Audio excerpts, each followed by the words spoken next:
එතකොට මේක මම කවුද කියන එක හැමෝටම නොවුනත් නොදන්න පිරිසක් ඉන්න නිසා මම කියන්නම් මට තියෙන සුදුසුකම තමයි එකක් මම ඔටෝමොබයිල් සබ්ජෙක්ට් එක සම්බන්ධ ඇකඩමික් ක්වොලිෆයිඩ් ඊළඟට මම අවුරුදු 15කට වැඩි කාලයක් ෆීල්ඩ් එකේ ඔටෝමොබයිල් ෆීල්ඩ් එකේ රබර් ඩයග්නෝස් සම්බන්ධව වැඩ කරලා තියෙනවා ප්‍රායෝගිකව සහ එතනින් එහාට වර්ක්ෂොප් හිමිකරුවෙක් විදිහට අවුරුදු 15කට වැඩි කාලයක් මම වැඩ කරලා තියෙනවා. ඒ වගේම සමහර අවස්ථාවල මොටර් ස්පෝර්ට් ෆීල්ඩ් එකේ මම වැඩ කරලා තියෙනවා. ඉතින් ඒ වගේදී එන්ජින් සම්බන්ධව විතර මගේ කොටස මම වැඩියෙන්ම කැමති සහ මට ඔයගොල්ලන්ට උගන්වන්න වැඩිපුර හැකියාවක් තියෙන කොටස් දෙක තමයි මම ක්ලාසස් විදිහට කරන්නේ. එකක් එන්ජින් මැනේජ්මන්ට් සිස්ටම් සම්බන්ධව සහ ස්කෑනින් ඇන්ඩ් ට්‍රබල් ඩයග්නෝස් සම්බන්ධව මේ දෙක තමයි මම ඔයාලට උගන්වන්නේ ක්ලාසස් විදිහට. මොකද මම වැඩියෙන්ම කරලා තියෙන ඒකේ වැඩිම කැමැත්තක් දක්වන කොටස් දෙක විදිහට. එතකොට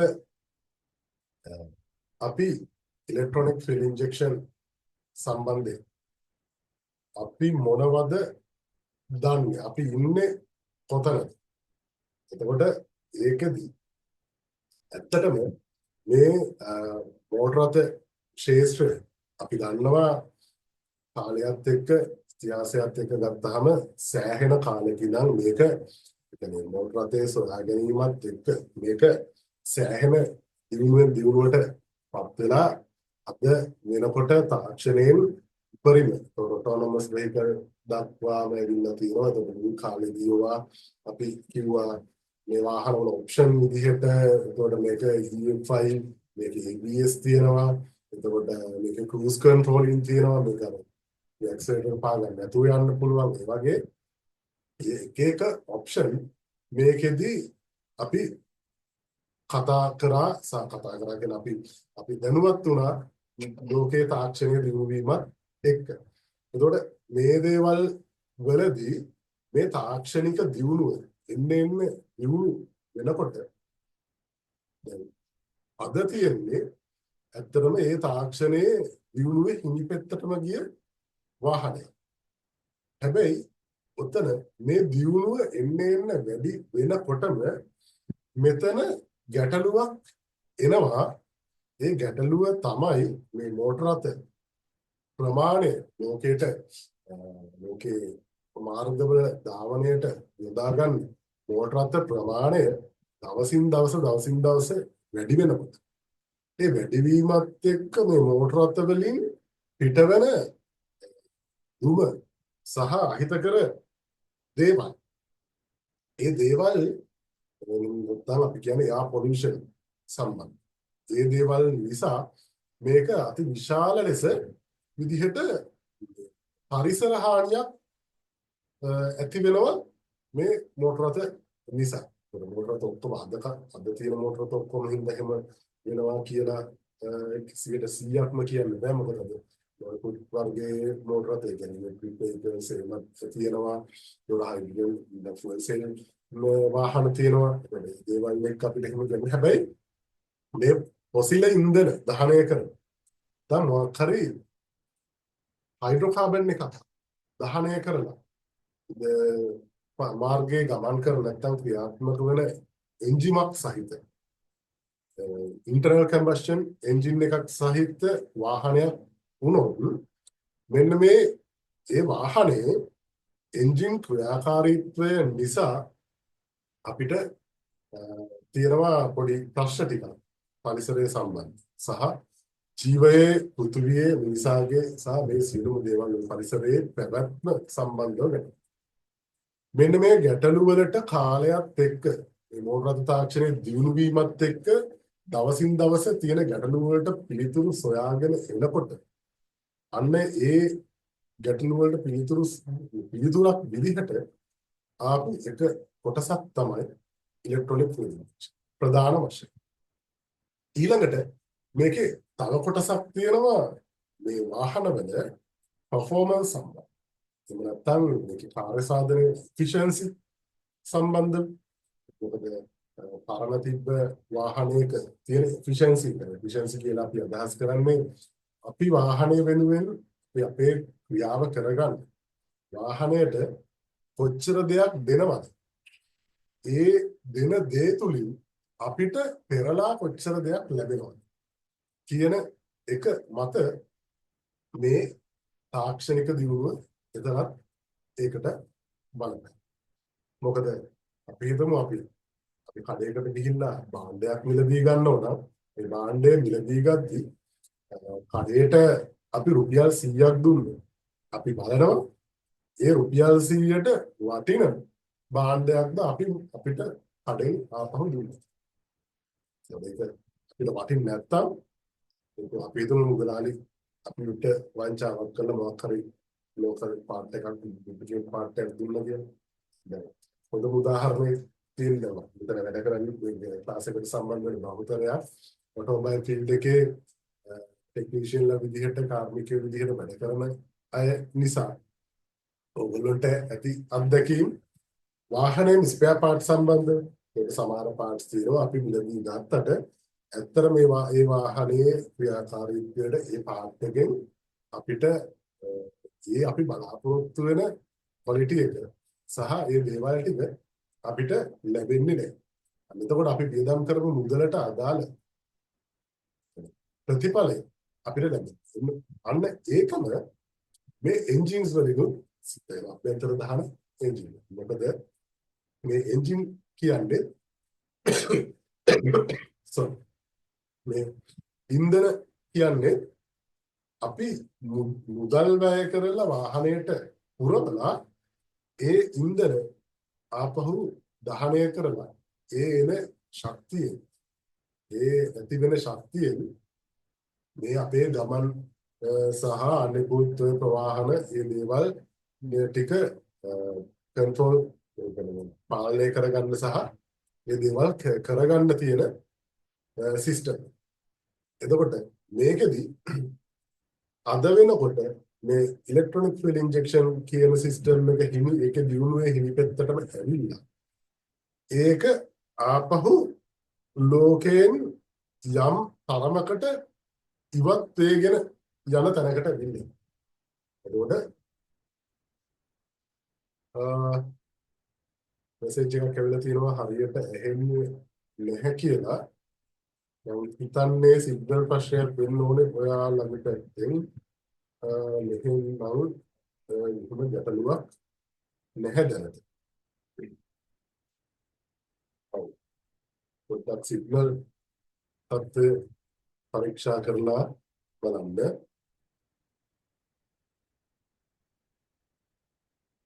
හරි.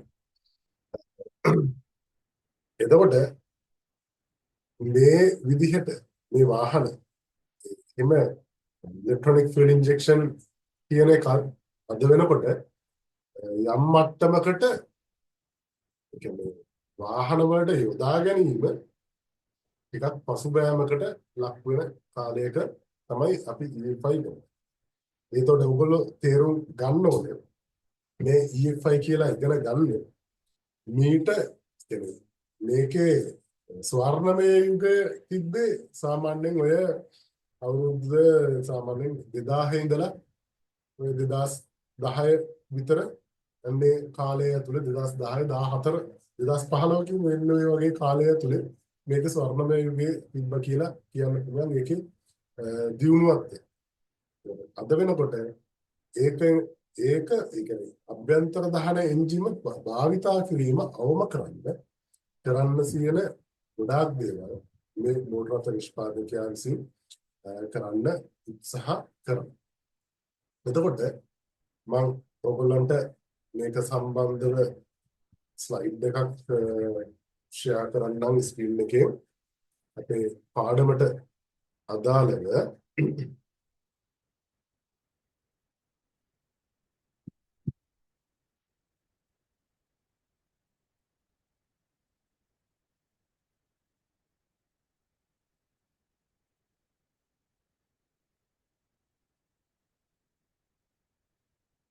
මම හිතනවා හැමෝටම පේනවා ඇති කියලා ෂෙයා වුණා කියලා.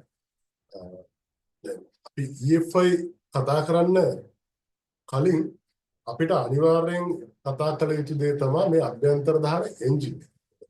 මේ එන්ජින් ක්‍රියාකාරීත්වයේ වෙනසක් සිදු කිරීම සඳහානේ ඉලෙක්ට්‍රොනික ෆියුල් ඉන්ජෙක්ෂන් කියන තාක්ෂණය ආවේ. එතකොට මේ ඉලෙක්ට්‍රොනික ෆියුල් ඉන්ජෙක්ෂන් කියන එක ඇප්ලයි කරන එන්ජින් එකකට ඇප්ලයි කරන මීට කලින් එතකොට තිබුණානේ කාබියුටර් එන්ජින් එතකොට ඩීසල් එන්ජින් ගත්තොත් ඉන්ලයින් පම්ප් එන්ජින් එතකොට රොටරි පම්ප් එන්ජින් මෙහෙම එන්ජින් වර්ග තිබුණා. එතකොට මේකකදී ඇත්තරම එන්ජිමෙන් සිද්ධ වෙන ක්‍රියාවලිය මොකක්ද කියලා අපි බැලුවොත් ඇත්තරම මේ එන්ජින් එකකින් වෙන්නේ අපි කිව්වට මේකේ බලයක් එන්ජිමෙන් බලයක් උත්පාදනය වෙනවා කියලා.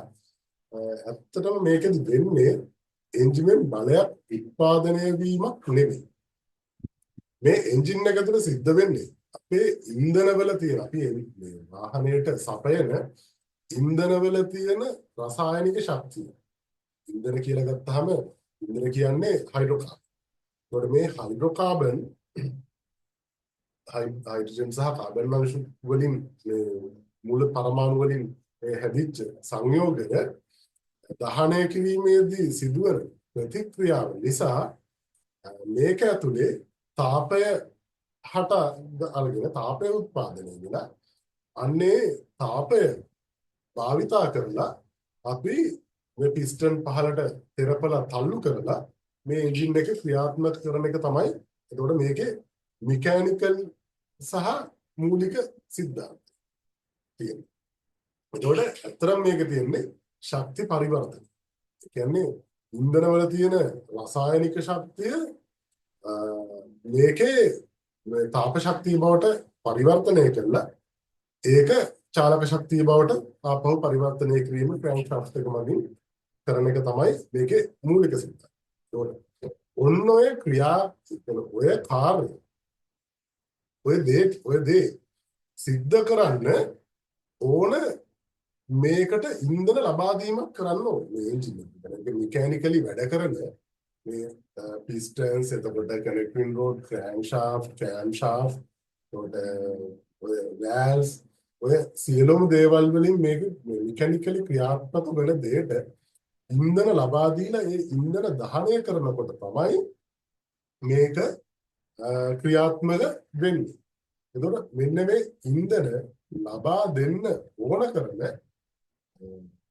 අපිට හිතුමතේට මේකට ඉන්ධන ටිකක් ගැහුවයි කියලා එහෙම නැත්නම් අපිට පුළුවන් මේක ටැංකියට ඉන්ධන ගහන්න දෝ කෙලිම එන්ජිමට ඉන්ධන පුරවන්න.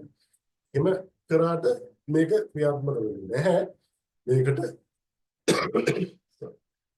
ඉන්ධන පුරවන්න මේ එන්ජිමට ඉන්ධන ලබා දෙන්න ක්‍රමවේදයක්. එතකොට ඒ ඉන්ධන දහනය කරවන්න මේකට ක්‍රමවේදයක් අවශ්‍යයි. අන්නේ ක්‍රමවේදය වෙනුවෙන් තමයි මේකට ෆියල් සිස්ටම් එකක් ෆියල් මීටරින් සිස්ටම් එකක් මේකට හඳුන්වා ඒක තමයි අපි කතා කරන්නේ. එතන අපි දන්න පරණ අපේ මොටර් සයිකල්ස් ගත්තොත් පරණ වාහන ගත්තොත් බහුතරයක් මොටර් සයිකල් අද වෙනකොට ඉලෙක්ට්‍රොනික ෆියල් ඉන්ජෙක්ෂන් වලට කන්වර්ට් වෙලා තියෙන්නේ. එතකොට පරණ ඒවා ගත්තොත් එහෙම කාබියුරේටර් එකක් තියෙනවා. එතකොට අන්න ඒකෙන් තමයි ඒකේ ඉන්ධන සහ වාතය මිශ්‍ර කරලා අපි කියන්නේ ඉන්ධන වල කෙමිකල් රියැක්ෂන් එකක් වගින් කියලා මේක තාපය උත්පාදනය වෙලා මේක ක්‍රියාත්මක වෙන්නේ. එතකොට මෙන්න මේ තාපය උත්පාදනය වෙන්න අවශ්‍ය කරන කෙමිකල් රියැක්ෂන් එක කරන්න ඕන කරනවා ඉන්ධන සහ වාතය. ඉන්ධනයි වාතයයි එකට එකතු කරලා ඒ දෙක රසායනිකව ප්‍රතික්‍රියා කරනවා. අන්නේ ප්‍රතික්‍රියාවෙන් ඇතිවෙන ශක්තිය තමයි පාවිච්චි වෙන්නේ මේක ක්‍රියාත්මක වෙන්න. එහෙමනම් මෙන්න මේ ක්‍රියාත්මක වෙන්න අවශ්‍ය කරන මේ ප්‍රතික්‍රියාවෙන් ඇතිවෙන ශක්තිය උපරිම ශක්තියක් බවට පත් කරගන්න නම් මේකට ක්‍රමානුකූල දහනයක් සිද්ධ වෙන්න ක්‍රමානුකූලව ඉන්ධන සහ වාතය සමග. අන්න ඒකට කාබරේටර් එක සහ ඉලෙක්ට්‍රොනික ෆුවල් ඉන්ජෙක්ෂන් සිස්ටම් පාවිච්චි කරනවා. ඔබ ඩීසල් වලත් එහෙම ඉන්ජෙක්ෂන් පම්ප් එකක් පාවිච්චි කරනවා වෙන්න පුළුවන්. ඒකට ඉන්ලයින් පම්ප් පාවිච්චි කරනවා වෙන්න පුළුවන්. ඊළඟට රොටරි පම්ප් පාවිච්චි කරනවා වෙන්න පුළුවන්. ඊළඟට ඒ පම්ප් එකම ඉලෙක්ට්‍රොනික කන්ට්‍රෝල් පම්ප් එකක් පාවිච්චි කරනවා වෙන්න පුළුවන් රොටරි පම්ප් එකේම. එතන එහාට common rail fuel injection system එක පාවිච්චි කරා වෙන්න පුළුවන්. ඔය මොක කරත් අවසානයේදී සිද්ධ වෙන්නේ ඉන්ධන සහ වාතය මිශ්‍ර කරලා ඒකෙන් තියෙන රසායනික ශක්තිය තාප ශක්තිය බවට පරිවර්තනය කිරීමේ ක්‍රියාව. ඊළඟට අපි කතා කරොත් එන්ජිමක් පරිණාමය වෙන්නේ කොහොමද කියලා. මේක තාක්ෂණයත් එක්ක කාලයත් එක්ක වෙච්ච දෙයක්. මේක තාක්ෂණය සහ කාලය කියන්නේ මුල් තැන ඉඳලා අද තියෙන තැනට එන්න හේතුව අපි මුලින් කතා කරපු එමිෂන් ඊළඟට එෆිෂියන්සි කියන ඔන්න ඔය කාරණා දෙක ඊළඟට පර්ෆෝමන්ස් කියන එක. ඒතර ඔයගොල්ලන්ට පේනවා ෆොටෝ එකේ මේකේ ස්ලයිඩ් එකේ තියෙනවා පරණ එන්ජින් එකක් අපි දැකලා තියෙන බොහොම සරල පරණ වාහන වල තියෙන සයිඩ් එකේ ස්පාර්ක් ප්ලග් හයි වෙලා තියෙන ඒතර බොහොම සරල සංකීර්ණ පද්ධති නුගුල් නැති බොහොම සිම්පල් එන්ජින් එකක් මේකේ තියෙනවා. ඒකට මුල් කාලයේදී ওই වගේ එන්ජින් භාවිතා වෙනවා. පසු කාලය වෙනකොට එතකොට මේක ඉන්ලයින් 6 එකක් තියෙනකොට ඊළඟට V8 එන්ජින් එකක් ඊළඟට කාබියරේටර් එකක් එක්ක ගොඩක් වෙලාවට ඇමරිකන් මසල් කාර්ස් වල පාවිච්චි වෙන්නේ. ඒ වගේ පර්ෆෝමන්ස් ඕන කරන වෙලාවේදී ඒ කාලේදී සිද්ධ කරේ ඕන කරන පර්ෆෝමන්ස් එක නැත්නම් මේක හෝස් පවර් එක BHP එක ලබා ගන්න. ඒක නැත්නම් එෆිෂියන්සි එක ලබා ගන්න. එෆිෂියන්සි කියන්නත් බෑ ඒකට. ඒක අපි අතරම ඒකෙන් නිපද වෙන අපිට ලබා ගන්න පුළුවන් බලය වැඩි කරන්න අවශ්‍ය වෙනකොට ඒගොල්ලෝ කරේ මේකේ සිලින්ඩර් ගාන සහ මේ එන්ජින් එකේ ධාරිතාව කැපැසිටි CC එක වැඩි කරනවා.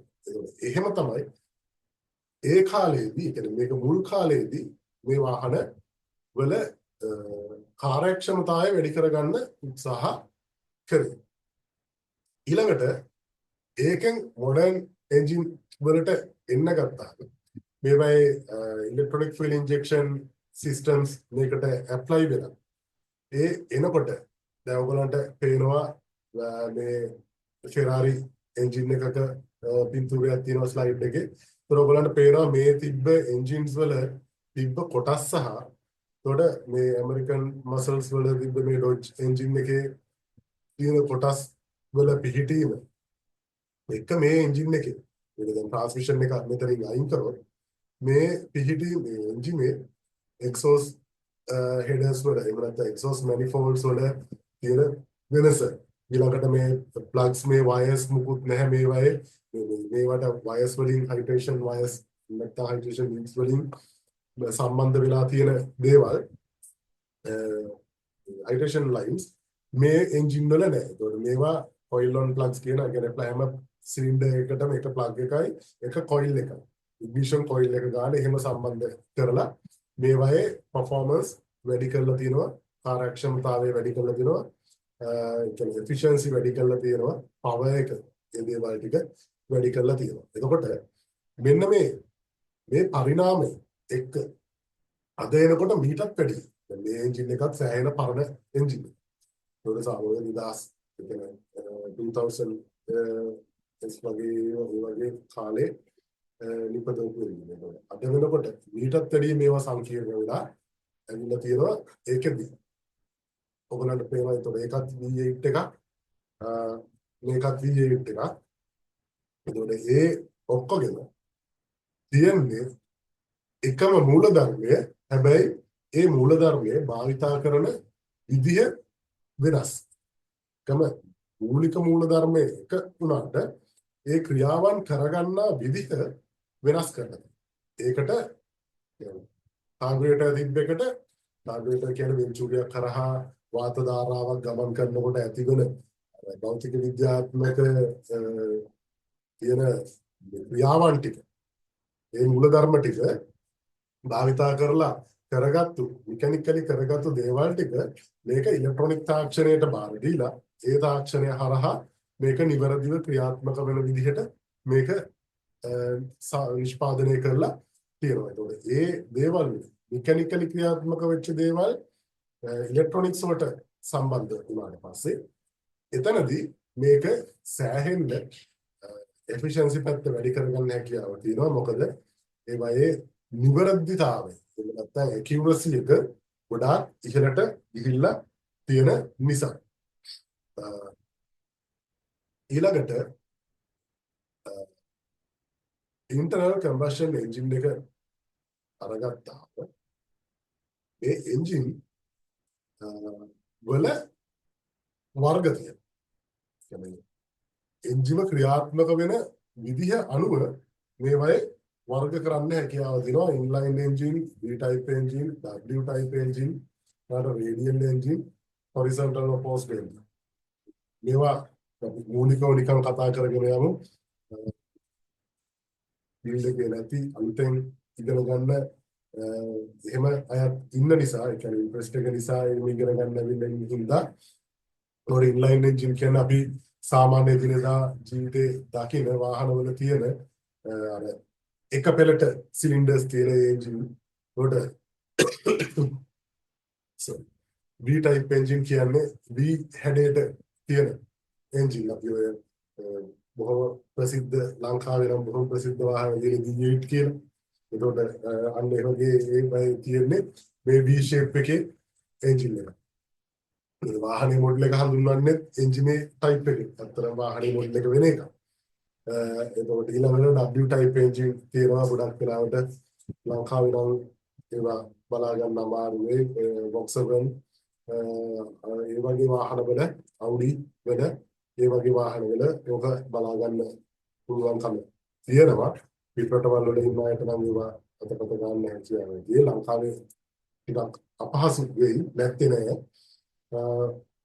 ඊළඟට ඔය බුගාටි ඒ වගේ කියන්නේ සුපර් කාර්ස් ඒ වගේ භාවිතා වෙනවා. රේඩියල් එන්ජින් ගොඩක් වෙලාවට භාවිතා වෙන්නේ එයාක්‍රාෆ්ට් සඳහා.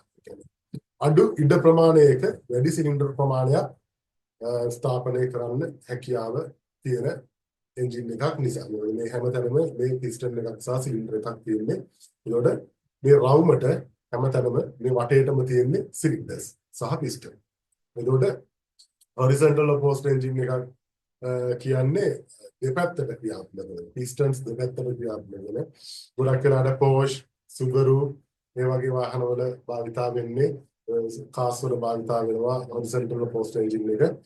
මේකේ පොඩි ඇඩ්වාන්ටේජ් එකක් තියෙනවා. මේ එන්ජින් එක වාහනේ ගුරුත්ව කේන්ද්‍රයත් එක්ක ගුරුත්ව කේන්ද්‍රයට අනිත් වාහන වලට සාපේක්ෂව ගොඩක් පහතින් තියෙන මේ ස්ථාපනය කරන නැත්නම් ඉන්ස්ටෝල් කරන්න පුළුවන්කම නිසා වාහනේ ස්ටැබිලිටි එක ස්ථායීතාවය ගොඩක් පහසුවෙන් හැන්ඩ්ලින් කන්ට්‍රෝලින් ඒ දේවල් ගොඩක් හොඳ තත්ත්වයකට ගන්න හැකියාව තියෙනවා මේ වගේ එන්ජින්ස්. ඒ කියන්නේ මේ හැම එන්ජින් එකකම ඇඩ්වාන්ටේජ් සහ ඩිස්ඇඩ්වාන්ටේජස් තියෙනවා.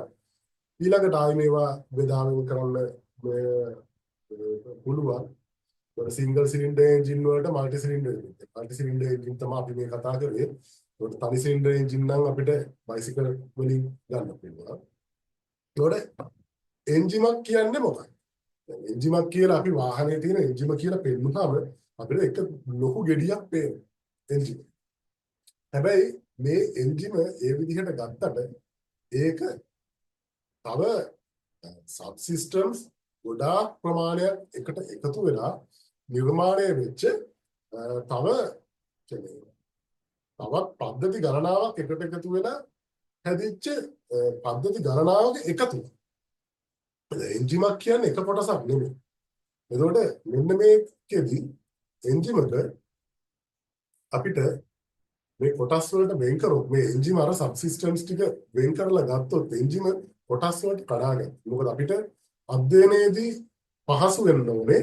පහසු වෙන්න නම් මේක අර එක ලොකු දෙයක් විදිහට ඉගෙන ගන්න නැතුව මේක කොටස් වලට පොඩි පොඩි කොටස් වලට කඩාගෙන ඒ පොඩි පොඩි කොටස් ටික සම්බන්ධව වෙන වෙනම ඒව ගැන වෙනම කතා කරලා ඒව ගැන අවබෝධයක් ලබා ගත්තට පස්සේ මොකද සම්පූර්ණ එන්ජිමක් ගැන එකපාර කතා කරනකොට වඩා ඒකේ තියෙන කොටස් ටික ගැන වෙනම කතා කරලා ඒව ටික ගැන අවබෝධයක් ලබා ගත්තට පස්සේ අපිට තියෙන්නේ ඒක ඒ කොටස් ටික ඔක්කොම එකතු කරාට පස්සේ අන්න එතනදී එන්ජින් ක්‍රියාකාරීත්වය ගැන අවබෝධයක් ලබා ගන්න.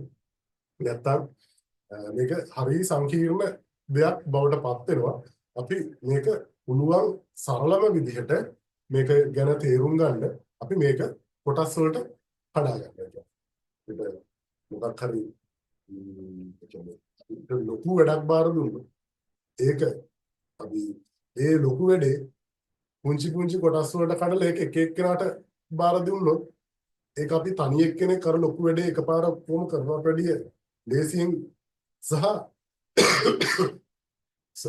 නිවැරදිතාවයෙන් කරන්න පුළුවන් වගේ මේ ඉගෙන ගැනීමේදී මෙන්න මේ දේවල් මේ ගොඩාක් සංකීර්ණ දේවල් උනත් ඒවා පුංචි පුංචි කොටස් වලට කඩාගත්තට පස්සේ ඒ කොටස් අධ්‍යයනය කරලා සරලව ඉගෙන ගන්න හැකියාව තියෙනවා. එතකොට මේ එන්ජිම කොටස් වලට කැඩුවොත් අපිට මේ කොටස් වලට කඩන්න පුළුවන් එන්ජින් එකේ තියෙන කොටස් විදිහට ෆියුල් සිස්ටම්. ඊළඟට අපිට පුළුවන් මේක එන්ජිම තව කොටස් වලට බෙදන්න කූලින් සිස්ටම්. ඊළඟට අපිට පුළුවන් ignition system. lubrication system, air intake system, ඊළඟට exhaust system, ඊළඟට forced induction system, ඊළඟට VVTI system,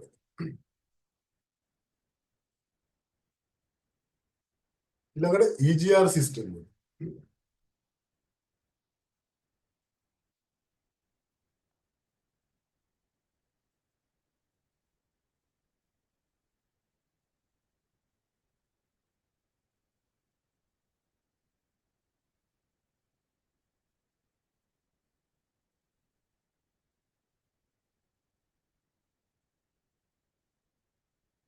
ඊළඟට purge control system. ඔය වගේ අපිට එන්ජින් දැන් මම මෙතන එන්ජින් එකක තියෙන සියලුම සිස්ටම්ස් මෙතන මම පෙන්වා දීලා නැහැ. මම මෙතනින් ගන්න පුළුවන් සරල සරල කියන්නේ එන්ජිමක තියෙන සාමාන්‍යයෙන් අපිට එදිනෙදා හම් වෙන ඕනම එන්ජිමක බලා ගන්න පුළුවන් මූලික පද්ධති ටිකක් මෙතෙන්ට අරගෙන තියෙනවා. ඒකට මම මේ කරන විදිහ තවම මෙතනින් එහාට පද්ධති තියෙන ඒවා තියෙනවා. ඒ දේවලුත් මේ විදිහට ඔයගොල්ලෝ ෆලෝ කරන්න කියන එක තමයි මම මෙතනින් කියන්නේ. ඒතකොට මේ වගේ දැන් මේ එන්ජින් කියලා එකක් ගත්ත එක දැන් අපිට පුළුවන් වෙලා තියෙනවා කොටස් වැඩි ගානකට වෙන් කරගන්න. දැන් අපිට පුළුවන් මේ එක කොටසින් කොටස මේක හදාගන්න. මේ කියන්නේ ෆුවල් සිස්ටම් එක කියන්නේ එන්ජින් එකට ඕන කරන ඉන්ධන සපයන පද්ධතිය. ඒතකොට ඉග්නිෂන් සිස්ටම් එක කියන්නේ මේ එන්ජින් එකට ඕන කරන ස්පාර්ක් එක දෙන්න, ඉග්නිෂන් එක දෙන්න කියන උපකාරී වෙන පද්ධතිය. මේක ඇතුලේ දහනයක් සිද්ධ වෙන නිසා මේක රත් වෙනවා. මේ රත් වෙනකොට ඒක කූල් කරන්න අවශ්‍ය වෙන නැත්නම් මේක කොටස් වලට හානි වෙන එක වළක්වන්න කූල් කරන්න ඕන වෙන පද්ධතිය තමයි කූලින් සිස්ටම් එක. ඊළඟට මේකේ මේ ඇති වෙන මේ ලෝහ කොටස්කට ක්‍රියාත්මක වෙන ඇතිවිලා ක්‍රියාත්මක වෙන නිසා අන්න ඒක අවම කරන්න ඒ ඝර්ෂණය අවම කරන්න ලුබ්‍රිකේට් කරන්න සහ කූලින් වලට තවත් දායකත්වයක් ලබා දෙන්න තියෙන සිස්ටම් එකක් තමයි ලුබ්‍රිකේටිං සිස්ටම්. ඒ එයාර් ඉන්ටේක් සිස්ටම් එක කියන්නේ එන්ජින් ඇතුළට වාතය ගලාගෙන යන්නේ. වාතය ලබා දෙන්න එපා දහනයට. අන්නේ වාතය ලබා දීම සඳහා ඒ ඕන කරන පාලනයෙන් යුතුව ඒක ලබා දෙන්න අවශ්‍ය කරන පද්ධතිය තමයි එයාර් ඉන්ටේක් සිස්ටම් එක කියන්නේ. එතකොට එක්සෝස් සිස්ටම් එක ගත්තොත් ඕක කම්බස්ටන් චේම්බර් එක ඇතුලේදී දහනය වෙච්ච වායුව පිටාර වායුව විදිහට වාහනෙන් එළියට එන්ජිමෙන් එළියට දාන්න. මොකද ඒක එළියට දැම්මේ නැත්නම් ඊළඟ මේ අවස්ථාවේදී මේක දහනයක් සිද්ධ කරන්න බෑනේ. ඒකට අන්නේ හින්දා මේක ඇතුළ එන්ජින් කම්බස්ටන් චේම්බර් එක ඇතුළ පිරිසිදු කරගන්න මේක එළියට යවන පද්ධතිය එක්සෝස් සිස්ටම්. ඒකට ෆෝස්ට් ඉන්ඩක්ෂන් සිස්ටම් එක කියන්නේ මේක බලය වැඩි කරගන්න සහ බලය ඒකාකාරී කරගන්න. මොකද මේ එන්ජින්ස් වල මේක අපි ඉස්සරහට කතා කරනවා අභ්‍යන්තර දහන එන්ජින් කියන්නේ ඇත්තටම ලොකු දුර්වලතා විශාල ප්‍රමාණයක් තියෙන ඇත්තටම වෙන කරන්න දෙයක් නැතිකමට අපි අදට පාවිච්චි කරන ෆේල් ප්‍රොඩක්ට් එක. නැත්තම් අසාර්ථක යාන්ත්‍රණය. ඒකේ එෆිෂියන්සි එක ගත්තා. ඒක අපි කතා කරනවා ඉස්සරහට. එතකොට අන්නේ අසාර්ථක භාවය යම් මට්ටමකට අවම කරගන්න තියෙන පද්ධතියක් තමයි ෆෝස්ට් ඉන්ඩක්ෂන් සිස්ටම් එකක් කියන්නේ. ඔයගොල්ලෝ හිතන පුළුවන් අසාර්ථක භාවයක් ගුවම අද වෙනකොට තාක්ෂණයේ දිනුනේ ඒකත් එක්ක මේක හේවලා නෑ. එහෙම එකක් නෑ. අද තියෙන දිනුම තාක්ෂණික ඉන්ටර්නල් කම්බෂන් එන්ජින් එක ගත්තත් ඒකත් අපි බලාපොරොත්තු වෙන අද ලෝකයේ තාක්ෂණයේ දිනුවත් එක්ක ගත්තාම ඒකට සාපේක්ෂව බැලුවාම ඒකෙදි විය යුතු තැනට අදටත් ඇවිල්ලා නැහැ. ඒක ගැන අපි වෙනම කතා කරමු. ඊළඟට පේජ් කන්ට්‍රෝල් සිස්ටම් එක කියන්නේ මේක පරිසර දූෂණාම කරන්නේ ඉන්ධන වාෂ්ප සහ ඒ වේපර්ස් එළියට යන එක වළක්වන්න තියෙන පද්ධතිය. ඊළඟට VVT සිස්ටම් කියන්නේ variable wear time intelligence කියන එක මේක performance වෙනස් කරන්න emission සඳහා සහ කාර්යක්ෂමතාවය සඳහා ඕන කරන විදිහට වාතය ලබා දීම වෙනස් කරන්න සහ පිටකිරීම වෙනස් කරන්න තියෙන පද්ධතියක් VVTA සිස්ටම්.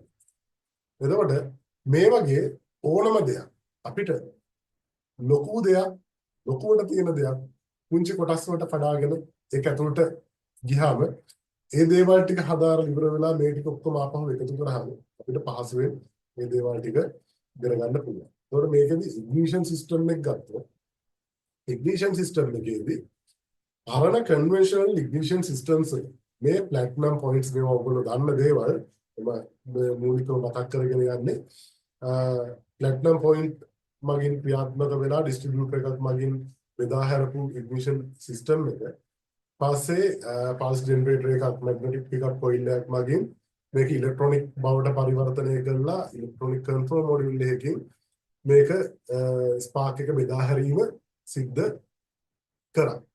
එතකොට මේකදී මේවයිත් ඇත්තටම තියෙන්නේ මේ ඔයගොල්ලන්ට පේනවා මේ මෙකැනිකල් කොටස් ගෙවෙනවා ඒවා හානි වෙනවා. එතකොට මේවා නඩත්තු කරන්න ඕනේ. එතකොට මේ ගෙවෙන හැමතැනම ගෙවෙන ගෙවීමකට ලක් වෙන කොටස් වැඩි ප්‍රමාණයක් මේකේ තියෙනකොට ඒ කොටස් ඔක්කොගේම ගෙවීම් ටික එකතු වුනහම ලොකු ලොස් එකක් ඇති.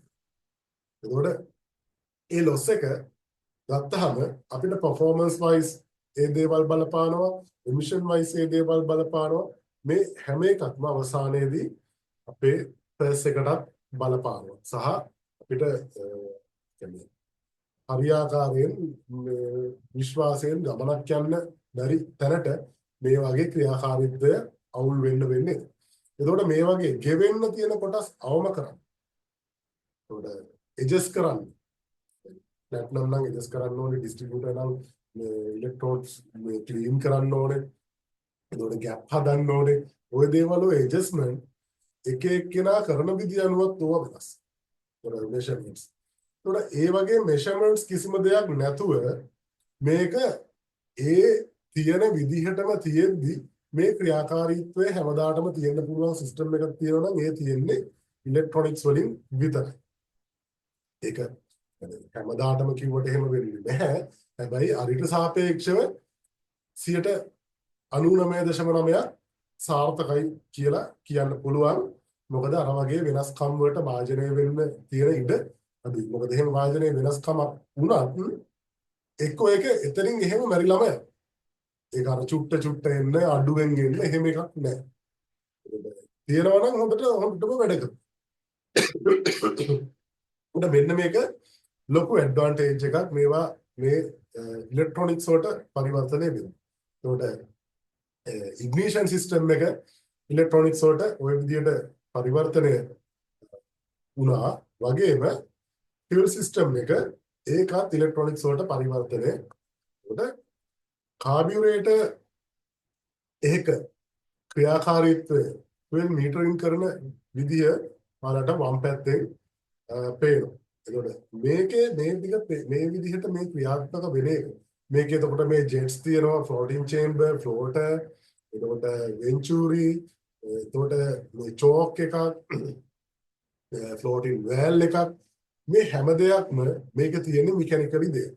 එතකොට මේවා අර ඉග්නිෂන් සිස්ටම් එකේ වගේ කාලෙත් එක්ක මේක ක්‍රියාකාරීත්වයත් එක්ක ගෙවීමත් එක්ක ඒවා වෙනස් වෙනකොට මේ ජෙට්ස් වල සිදුරු ලොකු වෙලා මේකෙන් ලබා දෙන ඉන්ධන ප්‍රමාණය වෙනස් වෙනවා. ඊට පස්සේ මේවා රොඩු ගිහිල්ලා හිර වුණාම මේවා බ්ලොක් වෙලා ප්‍රමාණය අඩු වෙනවා.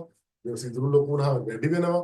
ෆ්ලෝටින් චේම්බර් එකට වෙන පෙට්‍රල් ප්‍රමාණය වැඩි වුණාම ෆ්ලෝටින් ලෙවල් වැඩි වෙලා එන්ජින් වල ගමන් කරන ඉන්ධන ප්‍රමාණය වැඩි වෙනවා. උන රිස්මික්ෂය එකක් වෙනවා. අර්ධ දහන වෙනවා. ඔය වගේ ඔන්න ඔය ප්‍රශ්න ඔක්කොම ඔය කාබියුරේටර් ඇතුලේ තියෙනවා. ඒතකොට අන්නේ වෙනස් වීම සහ ඇඩ්ජස්ට්මන්ට් තියෙන ඒවා නැති කරලා දාන්න ඊළඟට ඒකට අවශ්‍ය වුණා ඉලෙක්ට්‍රොනික්ස් මේකට ඇප්ලයි. අන්නේ ඉලෙක්ට්‍රොනික්ස් ඇප්ලයි කරපු එකේදී තමයි EFI එන්ජින් මේ වාහන වලට කියන්නේ වාහන සඳහා නිෂ්පාදනය වුණේ සහ ඒවා ඩිසයින් කරේ. එතකොට ඒවයිදී අර වගේ මෙෂර්මන්ට්ස් නෑ ඉලෙක්ට්‍රොනික්ස් තියෙන්නේ. එතකොට 10 සිග්නල්ස් වැඩ කරන්නේ ඩිජිටල් සිග්නල්. මේ 10 විතරක් නෙමෙයි ගොඩක් වෙලාවට ලොජික් භාවිතා වෙලා තමයි මේ දේවල් මේ ක්‍රියාත්මක වෙන්නේ. අපි මේ දේවල් 10 සහ ඇනලොග් සිග්නල් ඩිජිටල් සිග්නල් ගැන කතා කරනවා ඉස්සරහට. එතකොට ඔය වගේ මෙන්න මේ හේතු නිසා මේ තිබ්බ දුර්වලතා වසා ගන්න තමයි මේකට ඉලෙක්ට්‍රොනික්ස් ඇඩ් වෙලා ඒ ඉලෙක්ට්‍රොනික්ස් වලින් අවසානයේ මේක කම්පියුටර්ස් වලට යන තැනට මේකපත් උනේ. එතකොට ඊළඟට අපිට කතා කරන්න වෙනවා එමිෂන් ස්ටෑන්ඩඩ්ස් ගැන. මේ එමිෂන් ස්ටෑන්ඩඩ්ස් හින්දා මේ වාහන අපිට කාබියුරේටර්ස් වලින් තවදුරටත් ගමන් කරන්න බැරි තත්ත්වයකටපත්. ඇයි ඒවා අපිට දැන් කාබියුරේටර්ස් නම් අපිට ටියුන් කරන්න වෙනවා. මොකද ඒවා මෙකැනිකලි ඇඩ්ජස්ට්මන්ට් තියෙන. ඒකට ටියුන් එක හරි ගියොත් හරි, වැරදුනොත් ඒත් තවලා.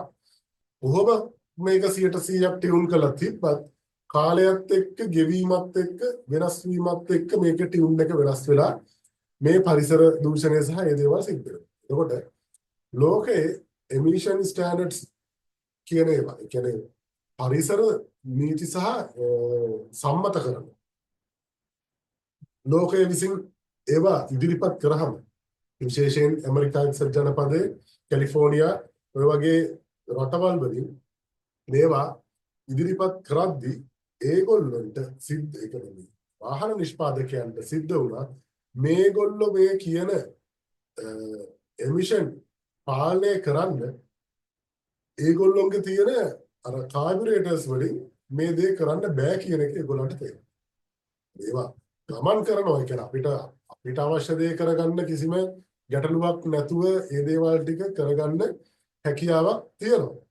හැබැයි ලෝකයේ දිනුවත් සමග ආපු රෙගුලේෂන්, රූල්ස් ඇන්ඩ් රෙගුලේෂන් වලට අනුකූල වෙන්න මේ දේවල් තවදුරටත් ඒ මෙකැනිකලි සිස්ටම්ස් වලින් මේක කරගන්න හැකියාවක් නැති වුණා.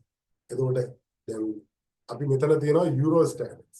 එතකොට යුරෝපයේ විසින් ඒගොල්ලෝ අනුගමනය කරනවා. අද වෙනකොට ඉන්ටර්නැෂනල් ස්ටෑන්ඩඩ් එකක් විදිහට යුරෝ ස්ටෑන්ඩඩ් තමයි පාවිච්චි කරන්නේ. එතකොට ඒකෙදී යුරෝ 6 කියන ස්ටෑන්ඩඩ් එක තමයි මේ වෙනකොට අපි අනුගමනය කරන්නේ. අපි නෙමෙයි. අපි කියන්නේ ලංකාව නෙමෙයි. ලෝකෙම ගත්තා. ලංකාවේ තාම යුරෝ 6 වලට එන්න හිතලවත් නෑ. දැනට එමිෂන් ටෙස්ට් කරන්නේ ඔය මේ දුම් පරීක්ෂණ ආයතන වල ඇත්තට මේක තියෙන ස්ටෑන්ඩඩ් එක යුරෝ 1 ස්ටෑන්ඩඩ් එකට අදාළ එකක් තමයි. يعني 1992 දී තිබුණ ස්ටෑන්ඩඩ් එකට අදාළව තමයි අපි තාමත් මෙහි දුම් පරීක්ෂාව සිද්ධ කරන්නේ. ඒක හිතන්න අපි කොච්චර පිටිපස්සෙන්ද ලෝකෙත් එක්ක ඉන්නේ කියලා. ලෝකයේ අද පාර මේ භාවිතා කරන්නේ යුරෝ 6 ස්ටෑන්ඩඩ් එක. ඒ කියන්නේ 2014 හඳුන්වා දීපු යුරෝ 6 ස්ටෑන්ඩඩ්. ඒතකොට මෙන්න මේ ස්ටෑන්ඩඩ්ස් වල මේ එයා පොලියුෂන් එන්ජින් එකකින් පිට වෙන අභ්‍යන්තර දහන එන්ජිම ක්‍රියාත්මක වීමේදී හයිඩ්‍රෝකාබන් දහනයේදී පිට වෙන එයා පොලියුෂන්ස් තියෙනවා නයිට්‍රස් ඔක්සයිඩ් නයිට්‍රජන් වල ඔක්සයිඩ් සහ කාබන් මොනොක්සයිඩ් ඊළඟට සල්ෆර් ඩයොක්සයිඩ් ඒකට පාටිකියුලේට් මැටර්ස් ඒ කියන්නේ දැඩි අංශු කාබන් අංශු අන්න ඒ වගේ දේවල් මේවා පරිසරයට නිපද බැහැර වෙනවා සයිලන්සරේ හරහා එන්ජින් එක ඇතුලේ අර රසායනික ප්‍රතික්‍රියාව නැත්නම් ඉන්ධන දහනයේදී සිදුවන රසායනික ප්‍රතික්‍රියාව හේතු වෙනවා. ඒවා මිශ්‍රණ අනුපාත වෙනස් වීම මත මෙන්න මේවා ඇකියුරේට් කරන්න කාබුරේටර් එකකට කවදාවත් හැකියාවක් නැහැ. ඒක මුල් කාලේ කාබුරේටර්ස් ඉලෙක්ට්‍රොනික්ස් මුල් කාලේ කාබුරේටර්ස් කියන්නේ කාබුරේටර්ස් වල අවසාන කාලේ EFI වල මුල් කාලේට කිට්ටු වෙනකොට කාබුරේටර්ස් ඉලෙක්ට්‍රොනික් ෆුවල් කන්ට්‍රෝල් සිස්ටම් ආවා. ඒවා කාබුරේටර්ම තමයි EFI සිස්ටම් නෙමෙයි. එතකොට මේ විදිහට මේක ජාමේ බේර ගන්න හදලා ඒ වයින් එහෙම ඒක ගොඩ දා ගන්න බෑ කියලා තේරෙනකොට තමයි මිනිස්සු ඒ නිෂ්පාදකයෝ සහ මේ ඉංජිනේරුවෝ මේ ගොල්ලෝ මේක ගියේ ඉලෙක්ට්‍රොනික් ෆුවල් ඉන්ජෙක්ෂන් වලට. ඊළඟට කම්පියුටරයිස් මේ ෆුවල් සිස්ටම්ස් භාවිතයට අරගන්න. එතකොට මේ එමිෂන් ස්ටෑන්ඩඩ්ස් නිසා මේක පරණ තිබ්බ කන්වෙන්ෂනල් කාබුරේටර්ස් වලින් ඉලෙක්ට්‍රොනික්ස් වලට යන්න උනා. ඊළඟට එන්ජින් පර්ෆෝමන්ස් නිසා එන්ජිමේ බලය සහ ව්‍යාවර්ත ලබා ගැනීම අන්න ඒක මත මේ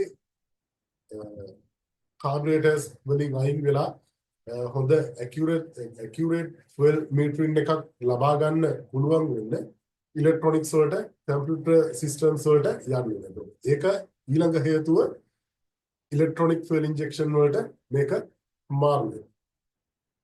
ඊළඟට ෆියල් ඉකොනොමි එක කියන්නේ මේක ස්වභාවික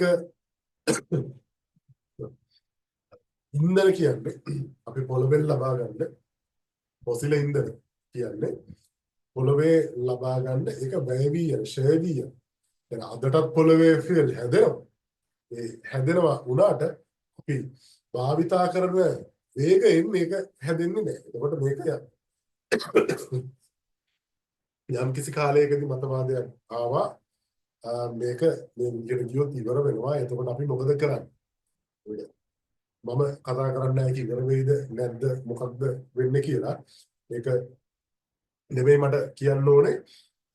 මේක එහෙම මේ ඉන්ධන භාවිතාව අවම කිරීම පරිභෝජනය අවම කිරීම තුලින් අර කලින් කියන්නේ මිෂන් අඩු වෙනවා වගේම ස්වභාවික සම්පත් විෂයාකාරව පරිභෝජනය කරන පාලනයකින් යුතුව පරිභෝජනය කරන්න හැකියාවක් තියෙනවා. මොකද අනවශ්‍ය ඉන්ධන දහනයක් අපිට අපේ කාර්ය කරන්න අවශ්‍ය ප්‍රමාණයට වඩා වැඩි ප්‍රමාණයක් දානය කරන්න වෙනවා.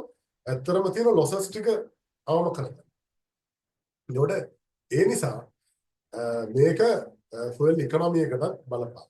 ඉකොනොමි එක ගැන කතා කරද්දී අපි අනිවාර්යෙන් කතා කරන්න වෙනවා මේකේ එන්ජින් ක්‍රියාකාරීත්වයේදී අපි ලබා දෙන ඉන්ධනවල අද තියෙන වාහනයක උනත් මේක අපිට ඕන කරන ගමන යන්න එහෙම නැත්නම් මේ එන්ජිනේ රෝද කරකවල අපිට අවශ්‍ය කාර්ය සිද්ධ කරවන්න මේ අපි ලබා දෙන ඉන්ධන වලින් ප්‍රයෝජනයට අපිට ප්‍රයෝජනයට ගැලෙන්නේ ඉන්ධන සම්පූර්ණ දහනය වෙනවා.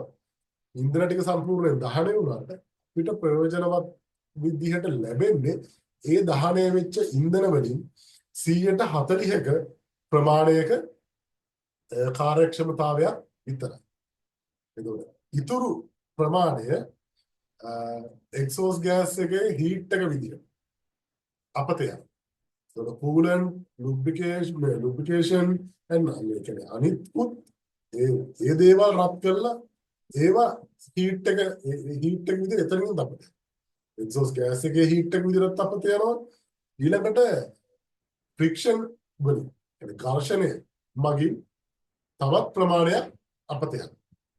එතකොට මෙන්න මේවා. ඒ කියන්නේ දැන් අපි හිතමු නිකන් එක්සෝස් ගෑස් එකේ හීට් වෙනවනේ. ඔයගොල්ලන්ට ඕනේ අපි හිතමු එක්සෝස් ගෑස් එක්සෝස් මැනිෆෝල්ඩ් එක යකඩයක්නේ. ඕගොල්ලෝ දන්නවා ඕගොල්ලන්ට යකඩ කෑල්ලක් අරගෙන ඒක රත් කරගන්න ඕන වුණොත් එක්ක ඕගොල්ලෝ ගෑස් ලිප පත්තු කරලා ඒකට අල්ලන්න වෙනවා. නැත්නම් පොල් කටු අඟුරු පත්තු කරලා ඒක අල්ලන්න වෙනවා. පොල් කටු අඟුරු පැත්ත අපි අහක දාමුකෝ. අපි හිතමු දැන් අපිට ගෙදර තියෙන ගෑස් ලිප තමයි යකඩ ගත්තේ. එහෙමනම් අපි ගෑස් ලිප පත්තු කරලා ගෑස් ලිපට අල්ලලා ওই යකඩ කෑල්ල රත් කරනවා. ඒ යකඩ කෑල්ල අපිට නිකන් රත් කරගන්න අපිට ගෑස් එක පත්තු කරන්න ඕන. ගෑස් එක පත්තු කරන්න උනා කියන්නේ අපේ සිලින්ඩරේ තියෙන ගෑස් වලින් යම් ප්‍රමාණයක් අරක රත් කරන්න බෑ. ඒ කියන්නේ අපේ මුදල් ගෑස් සිලින්ඩරේ හරහා ගෑස් ටික හරහා වැය වෙලා තියෙනවා අර යකඩ කෑල්ල රත් කරන්න. ඒ කියන්නේ මේ අවශ්‍යතාවයක් මත එහෙම දෙයක් කරගන්න යකඩ කෑල්ලක් රත් කරගන්න ඕනොත් ඒකට අපිට මුදලක් වියදම් කරන්න ඕනේ. දැන් එන්ජිම ක්‍රියාකාරී වෙද්දී මේ එන්ජිමේ කොච්චර තාපයක් ඒ යකඩ කෑලි කොච්චර රත් වෙනවද? එහෙනම් ඒ රත් වෙන යකඩ ඒ කියන්නේ ආතන එන්ජින් එක ඇතුලේ තාපය නෙමෙයි මම කතා කරන්නේ එක්සෝස් මැනිෆෝල්ඩ් ඔය එන්ජින් එක ඇතුලේ තියෙන හීට් එක අපිට කෑල්ලක් නිකන් අල්ලන්න බැරි විදිහට රත් වෙන්නේ. අන්න ඒවා රත් වුණා කියලා ඇත්තටම අපිට ප්‍රයෝජනයක් නෑ. ඒවා රත් වෙන්නේ අපිට නවත්තන්න බෑ. ඒකයි ඒවා රත් වෙන්නේ. අපිට නවත්තන්න පුළුවන් නම් ඒවා නවත්තගත්තොත් අපිට එනර්ජි තුරු කරගන්න පුළුවන්. එෆිෂියන්සි වැඩි කරගන්න පුළුවන්. හැබැයි ඒව රත් වෙනවා කියන්නේ අර අපි ගෑස් එකට අල්ලලා රත් කරද්දී ඒකෙන් ශක්තිය වැය වෙලා අපේ සල්ලි වියදම් වුණා වගේම අපිට අනවශ්‍ය දෙයක් වුණත් මේ එක්සෝස් ගෑස් එකකින් එන හීට් එක ඒක අපිට වළක්වා ගන්න ක්‍රමයක් නෑ. ඒක කූලන්ට් රත් වෙනවා. කූලන්ට් එක රත් වෙනවා කියන්නේ ඔයාලට තේ එකක් හදාගන්න වතුර එකක් ගහන්න ඕන. ඔයගොල්ලෝ අර ඉලෙක්ට්‍රික් කෙටල් එකක් නැත්නම් ජග් එකක් අරගෙන ඒකට වතුර පුරවලා ඒක කරන්ට් එකට ගහලා ඔයාගේ තේ එක හදාගන්න ඔයා කරන්ට් එකට ගහන්න. ඒ වෙනුවෙන් කිලෝවොට් 1.0 ගානක් 1.5ක් විතර ඔයාගේ මීටර එකකට කියලා ඔයාගේ විදුලි බිලට ඇඩ් වෙනවා මේ බිල.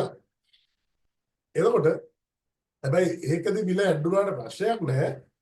ඒකෙන් ඔයා දෙයක් කරගෙන යනවා. අර තේ එකක් බොන්න ඕන හින්දානේ ඔයා වතුර කරත් කරගත්තා. ඒකදී ප්‍රශ්නයක් නැහැ. ඒ වෙනුවෙන් ඔයා කියන්නේ වැය කිරීමක් මුදලක් වියදම් කරාට ගැටලුවක් නැහැ. ඔයාට ඒකෙන් ප්‍රතිලාභයක් තියෙනවා.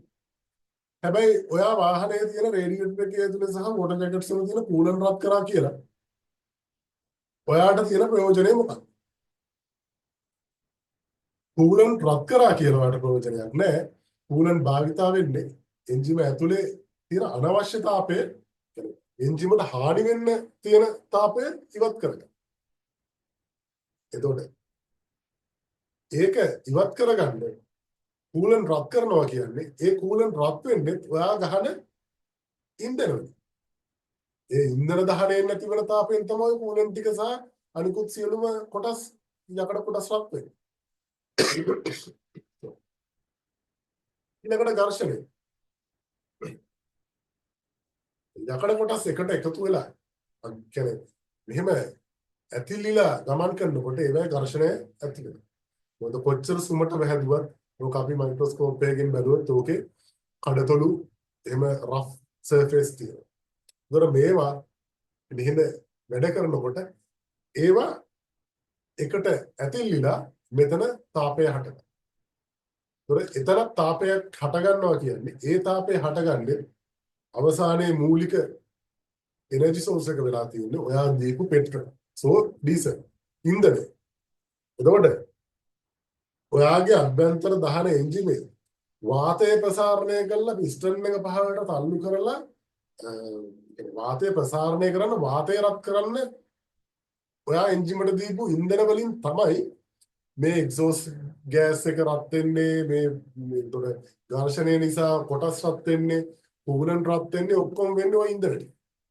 එතකොට මේ එන්ජිමකින් ආසන්න වශයෙන් 60% විතර අපතේ යනවා.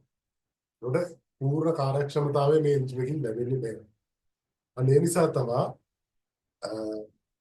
මේ අභ්‍යන්තර දහන එන්ජින අද වෙනකොට ෆේල් ප්‍රොඩක්ට් එකක් විදිහට හඳුන්වන්න සිද්ධ වෙලා තියෙනවා. එතකොට මේ එන්ජිම ක්‍රියාත්මක කරන්නේ ඉන්ධන සහ වායු මිශ්‍රණය මේ දහනය හරිම අනුපාතයකට දහනය කරගත්තොත් මේවා ටික කොහොමත් වෙනවා.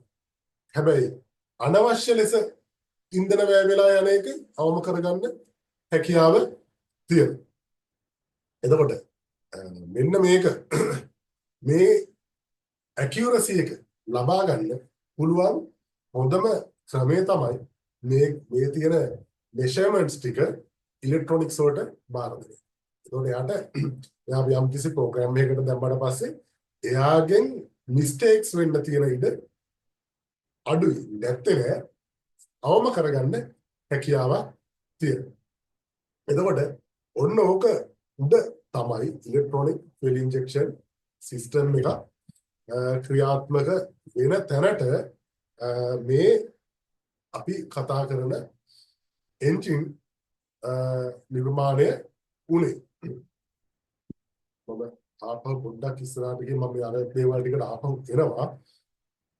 ඊළඟට E5 මේක ජනප්‍රිය වෙන්න හේතු වෙච්ච ඊළඟ කාරණාවක් තමයි මේ ඉලෙක්ට්‍රොනික ෆියුල් ඉන්ජෙක්ෂන් සහ මෝටර රථ ශාස්ත්‍රයේ තියෙන ගොඩාක් දේවල් ඇත්තටම මුල් කාලේදී මෝටර රථ වලට ආපු දේවල් නෙමෙයි, ඒවා එයාක්‍රාෆ්ට් වලට භාවිත වෙච්ච දේවල්. මේ ඔයගලන්ට පේනවා මේ ගුවන් යාන එයාක්‍රාෆ්ට් එක ලෝක යුද්ධවලදී මේ ඉනෝවේෂන්ස් ගොඩාක් දියුණු වෙලා මේකෙදී මේ එයාක්‍රාෆ්ට් අර ප්‍රහාරක ගුවන් යානා විදිහට භාවිත කරනකොට කාබුරේටර් එන්ජින්ස් තියෙන මේ එයාක්‍රාෆ්ට් වල ලොකු දෝෂ කියන්නේ ඒක ලොකු රිස්ක් එකක්. ඒ වගේ එයාක්‍රාෆ්ට් එකක් පාවිච්චි කරන්නේ. එකක් උඩදී ඔය කාබුරේටර් සිස්ටම් එකේ මොකක් හරි සිස්ටම් එක ෆේලිය එකක් වුණොත් උඩ අපිට වාහනයක ගියොත් නම් පාරේ අයිනට කරලා නවත්ත ගන්න පුළුවන්. හැබැයි උඩ යන එයාක්‍රාෆ්ට් එක කාබ් එකේ පොඩ්ඩක් කියලා වෙලා හරි මොකක් හරි වෙලා හැමුණොත් අපිට අයින් කරලා නවත්තන්න වෙන්නේ නැහැ. දෙවියන්ට කියලා අවසානයේ මැරෙන්න තමයි වෙන්නේ. බොහොම කලාතුරකින් ඉතින් බාගන්න පාත් කරගන්න තැනක් තිබ්බොත් පුළුවන් වෙයි. හැබැයි ඉතින් බහුතරයක් අවස්ථාවක් තියෙන්නේ වැඩි අවස්ථාවක් තියෙන්නේ මේක කඩාගෙන වෙලා මැරෙන්න. එතකොට අන්න ඒ වගේ දේවල් වලදී එතෙන්ට ඉලෙක්ට්‍රොනික ෆියුල් ඉන්ජෙක්ෂන් නෙළුවහම ඒකෙදි අර ඇකියුරසි එක වැඩි නිසා දෝෂ හටගන්න තියෙන අවස්ථාවන් ප්‍රමාණය අඩු නිසා එයාක්‍රාෆ්ට් වලට මේක භාවිත වුණා. ඊළඟට ප්‍රහාරක ගුවන් යානාවලදී කාබුරේටර් එන්ජින් පාවිච්චි කරද්දී ඒගොල්ලෝ මේ වගේ අර අප්සයිඩ් ඩවුන් ෆ්ලයි එකකදී දැන් බෝම්බයක් දාලා ඉවර වෙලා ඒගොල්ලෝ යනකොට ওই වෙඩි තියනකොට එහෙම කැරකිලා යනවා. අර ඒවෙන් බේරෙන්න ප්‍රහාර වලින් බේරෙන්න. එතකොට ඒ වෙලාවේදී කාබුරේටර් එකේ ෆ්ලෝටින් චේම්බර් එකේ තියෙන පෙට්‍රෝල් ටික අනිත් පැත්තට යනවා. ගුරුත්වයේ පැත්තට. මේ ස්පීඩ් එකත් එක්ක යම්කිසි chance එකක් තියෙනවා යන ස්පීඩ් එක සහ ඒ දේවල් ටිකත් එක්ක කේන්ද්‍රාපසාරී බලයයි ඒ දේවල් ටිකක් එක්ක. හැබැයි මේක මෙන්න මේ ආපස්සට කියන්නේ උඩුබැලිය අතට හැරෙන තැනදී එන ඒ ෆ්ලෝටින් චේම්බර් එකේ තියෙන පෙට්‍රෝල් ටික ආපස්සට කියන්නේ යටපැත්තට පෙරිලා එන්ජිම නවතින්න කලින් මේගොල්ලෝ ආයි අනිත් පැත්තට හදාගන්න. නැත්තම් ආයි ෆුවල් නැතුව එන්ජින් උඩදී නවතිනවා. උඩ නැවතුනොත් ආයි පරම දෙයම තමයි වෙන්නේ. කලින් අර අපි කතා කරපු දේ. ඒ වගේ තැන් වලදී මේක ෆුවල් ඉන්ජෙක්ෂන් සිස්ටම් එකක් පාවිච්චි කරොත් එතනදී යාට අවස්ථාව තියෙනවා එහෙම ඕන තරමක් වෙලාවක් වන්‍යානයේ තියෙන හැකියාවන් මත ඉන්න පුළුවන් උපරිම කාලය ඒ උඩුබැලිය අතට ගමන් කරනවා. ඒකත් එක හේතුවක්. ඔක ජනප්‍රිය වෙන එමිෂන් ගැන අපි කොහොමද කතා කරා. ඊළඟට බේසික් කා මේන්ටේන්ස් සම්බන්ධයෙන් අපිට E5 වෙනකොට අපිට ලොකු chance එකක් තියෙනවා. මේ chance එක තියෙන්නේ ඇයි අර ඇඩ්ජස්ට්මන්ට්ස් සහ ස්ක්‍රූ කරකවන දේවල්. ඒ දේවල් අඩු වෙනවා කියන්නේ මේක එකපාරක් මේක හරියට ෆික්ස් කරලා තිබ්බට පස්සේ සෑහෙන කාලයක් ආයේ අතක් තියන්න නැතුව දුවන්න. හැබැයි කාබියුරේටර්ස් වල එහෙම බෑ. කාලෙන් කාලට ඕක පූර් ගානට එන්න. එක්ක ප්ලැටිනම් මේජස් කරන්න ඕනේ. එක්ක මොනවා හරි ඩිස්ට්‍රිබියුටර් කැප් වල ඒ ඉලෙක්ට්‍රෝඩ් සුද්ධ කරන්න ඕනේ. රෝටර් සුද්ධ කරන්න ඕනේ.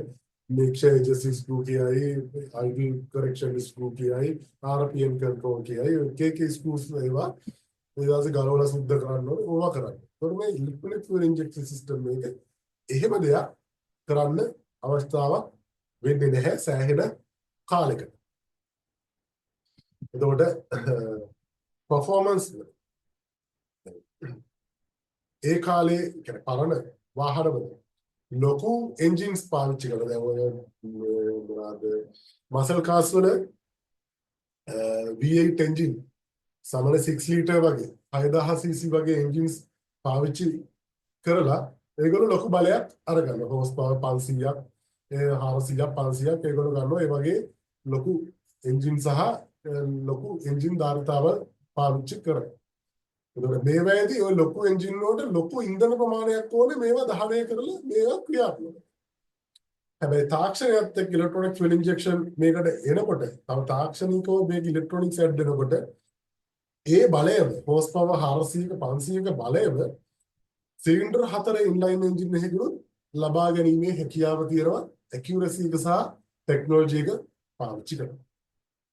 ඒකට උදාහරණයක් තමයි ඔය තියෙන්නේ මේ අර මසල් කාර් එකක් එන්ජින් එකකුයි මේ අර ජපනීස් රේස් කාර් එකක එන්ජින් එකකුයි අරගත්තොත් මේ දෙකේ හෝස් පවර් එක යම් මට්ටමකට සමාන ලෙවල් එකකට තියෙනවා. මේක තාක්ෂණය සහ ඒ ඉලෙක්ට්‍රොනික්ස් වලින් දියුණු වෙච්ච එකක් අරක පරම තාක්ෂණයේ ලොකු එන්ජින් එකක් තියෙනවා. එතකොට මේ වගේ එන්ජින් ඩවුන් සයිස් කරන්න මේ ඉලෙක්ට්‍රොනික ෆියුල් ඉන්ජෙක්ෂන් සෑහෙන කාර්යභාරයක් සිද්ධ කරනවා. ඊළඟට ඔය ඔක්කොම ටික ක්‍රියාත්මක වෙන්නේ මේක තියෙන ප්‍රධාන උපාංගයේ ඉන්පුට් සෙන්සර්ස් එහෙම නැත්නම් ඊළඟට ප්‍රොසෙසර් එක නැත්නම් මේකේ මොළය සහ ඉන්පුට් සෙන්සර්ස්. මේ සෙන්සර්ස් ටිකයි අවුට්පුට් සිග්නල්ස් එහෙම නැත්නම් අවුට්පුට් ඇක්චුේටර්ස් ටිකක් තියෙනවා ඒ ටිකයි. එතකොට මෙන්න මේ ඉන්පුට් සහ අවුට්පුට් ඉන්පුට් සෙන්සර්ස් සහ අවුට්පුට් ඇක්චුේටර්ස් අරගෙන ඒ දේවල් ප්‍රොසෙස් කරන ඒ ප්‍රොසෙසින් එකෙන් යම් කිසි තීරණයක් අරගෙන ඩිසිෂන් එකක් අරගෙන ඊළඟට ක්‍රියා කළ යුතු දේ මොකක්ද කියන එක තීරණය කරන එක මේ එන්ජින් කන්ට්‍රෝල් මොඩියුල් එකෙන් ECU එකෙන් සිද්ධ කරනවා. මේකේ ක්‍රියාකාරීත්වය සරලවම බලා ගන්න මම පොඩි වීඩියෝ ක්ලිප් එකක් ඔයාලට ෂෙයා කරන්නම්. මේක මේ සම්බන්ධ මේ ඉගෙනීමට තියෙන දෙයක් සම්බන්ධව නෙමෙයි. මම ඒක ඔයගොල්ලොත් එක්ක ෂෙයා කරන්නේ ඒක තුලින් මේ දේවල් ටික පැහැදිලි කරගන්න අපිට ලොකු හැකියාවක් තියෙනවා. ඒක ඒ නිසා මම ඒක මේකදී මේ ෂෙයා කරනවා. මේක හොඳට බලන්න ඒකෙදි මොකද්ද වෙන්නේ කොහොමද වෙන්නේ මොන වගේ දේවල්ද ඒ කරන ක්‍රියාවන් සඳහා ඒ වීඩියෝ එක ඇතුළේදී සිද්ධ වෙන්නේ කියන එක.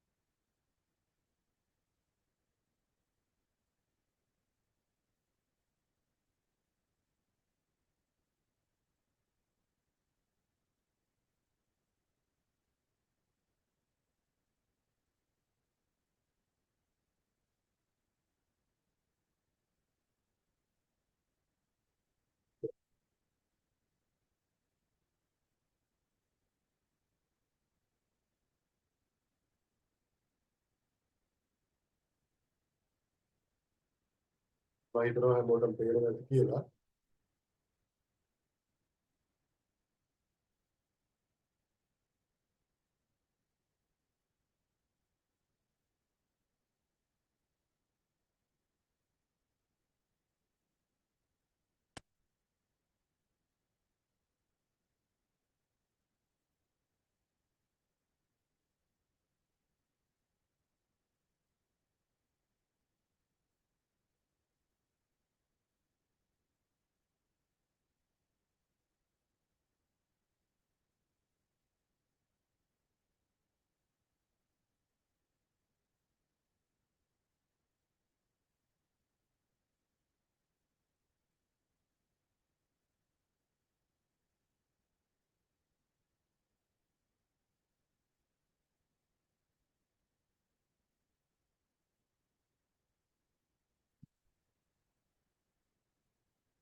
හරි.